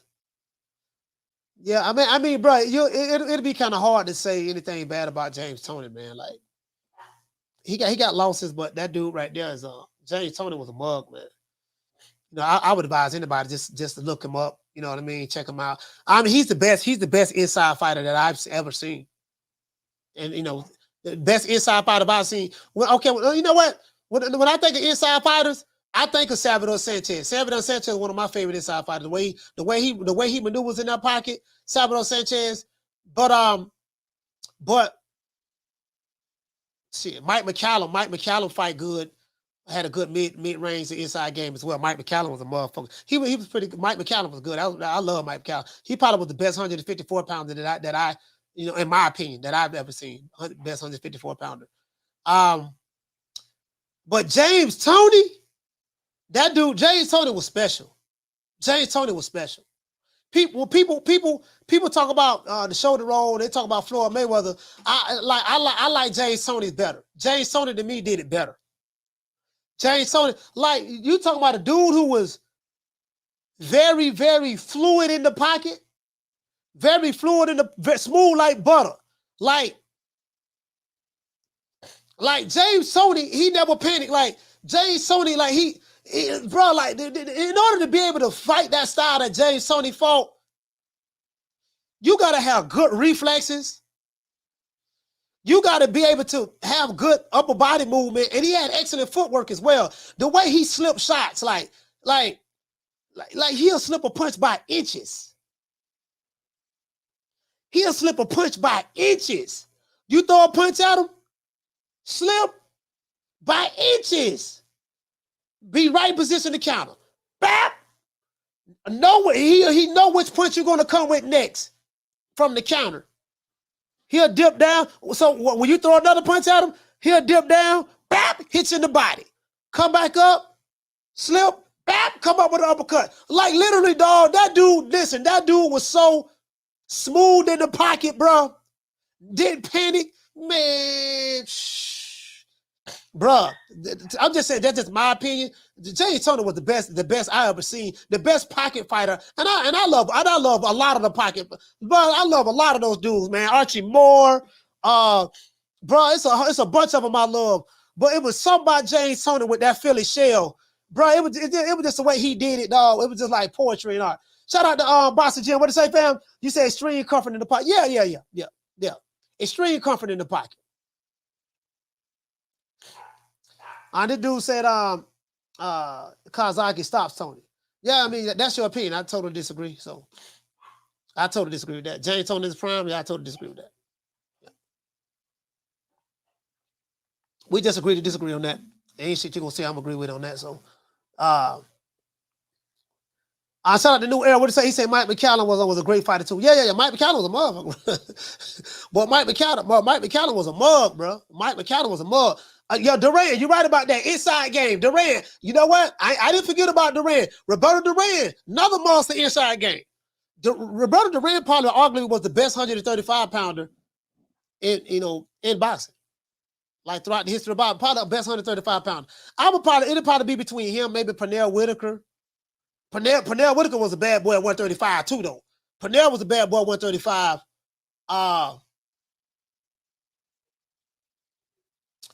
I would probably, Pernell was a bad boy too, though. I'll probably edge it. You know what? I'll go out on a limb. I'll probably edge it to Duran, because Duran had punching power too.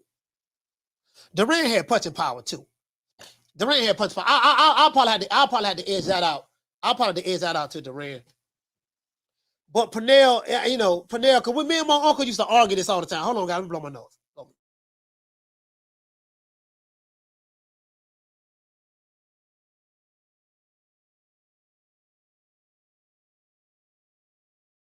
Yeah, man, because the thing is with Pernell, Sweepy, you couldn't hit him. 135 Sweepy, you couldn't hit that dude. He didn't have before losses, but Sweepy, you couldn't hit that dude, bro. You literally couldn't hit him. Like literally, I remember I interviewed Tommy Brooks. Tommy Brooks say, man, I said, out of all the fighters you train, who the best fighters you train? And he named a whole bunch of them. He said, man, I trained a few, man. He talked about Mike McCallum when him over there. Well, that was Lou Duval. He was over there in that corner with Lou Duval, Mike McCallum, stuff like that. Tommy Brooks is in the corner with Lou Duval at that time as well. But he kept talking about Pernell Whitaker. He said, man, Sweet Pea, man, was something special, bro. Like, he said, that's the first fight I ever seen. He said, this dude can be right in front of you, hit you 2 or 3 times. You'll swing and miss. He'll duck down, pull your shorts down. He'll pull your boxing shorts down and he said he'll pull your shorts down right in front of you. He said he'll be able to hit you, slip out of your way of your punch, pull your shorts down, and get out of the way before you can even swing. True. That's what he said. True. That's what he said. Shout out to Will. Hey, okay. Dropping that quarter over. Bam, dub on your boy. Hey, Leroy. Super chat received. Playtime's over, boy. Yeah, you know, I got Sweet Pea on the wall. Sweet Pea was something else, bro. He say Tony almost fought 100 times and still says to this day Mike McCallum was the best he's ever fought. He say the first 2 fights are classic. Oh yeah, absolutely. And guess what? And they was friends. And they were sparring partners. And they were friends, sparring partners. It wasn't none of this, oh man, we friends, we ain't gonna fight each other. No. He said, what he say? Swat Jones, you say Pernell had the best head movement I ever seen. Bro, that dude was something special, bro. That dude was something special. Like, hey, that dude, hey, Swat, that dude was special, fam. That dude was special, fam. You know what I mean? From the bar, there's a platform stage. People pimping, sharp as razor blades. Probably the best. What this dude new? What you say? New Errol boxing? You say Aaron Pryor. Aaron Pryor was the best 140-pounder I've ever seen. Aaron Pryor, 140-pounder. He was the best 140-pounder I've ever seen. That dude, Aaron Pryor was something else, bro. Aaron Pryor was something else. Like I'm talking about, Aaron Pryor was something else. You get what I'm saying? I'm talking about like the special fighter. We had good fighters, but then you had fighters that was special. You get what I'm saying? You know, so I say Tito Trinidad. Yeah, Tito Trinidad was good. I like Tito. Tito was good. He wasn't special, but he was good. Tito was a bad boy. Tito was a bad boy. I like Tito. Tito was a bad boy. What you say, Jamie? You say I got Duran and Pernell, best 135 pounds ever. Yeah, them dude, that's something else, man. Now the best super featherweight I've ever seen. Now this is a tough one. Yeah, Rafael Benitez. Yeah, Rafael Benitez was a bad boy too. You're right about that. Rafael Benitez was a bad boy too. But the best super featherweight I've seen. Now this is a tough one. Now this is a tough one. I'm always say Salvador Sanchez. Azuma Nelson was good too. But I'm going to say Salvador Sanchez, but I might have to edge it out to Pretty Boy Floyd. Super featherweight, Pretty Boy Floyd, that dude, that was something, dog. Listen, that dude had twitch-like reflexes. Like you literally couldn't hit him. You literally couldn't hit him. Literally. You couldn't hit this dude. You couldn't hit this dude. But Salvador Sanchez didn't really get hit neither. They had 2 different styles. But man, and this is why I tell these dudes, I say, dog, like, you guys who like Floyd Mayweather, the money made and money and all that stuff there, you got to go back and study Pretty Boy Floyd. Pretty Boy Floyd was something else. Nicolino Loche. Yeah, I know about Nicolino Loche. Nicolino Loche was a bad boy too. I know about Nicolino. Yeah, absolutely. Absolutely, fam. Yeah, yes, sir. Yes, sir. Yes, sir. You hit the nail right on the head, fam. Hit the nail right on the head.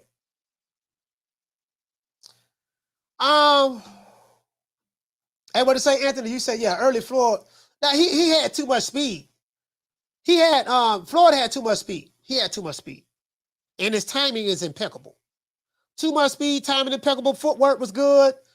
Bro, like,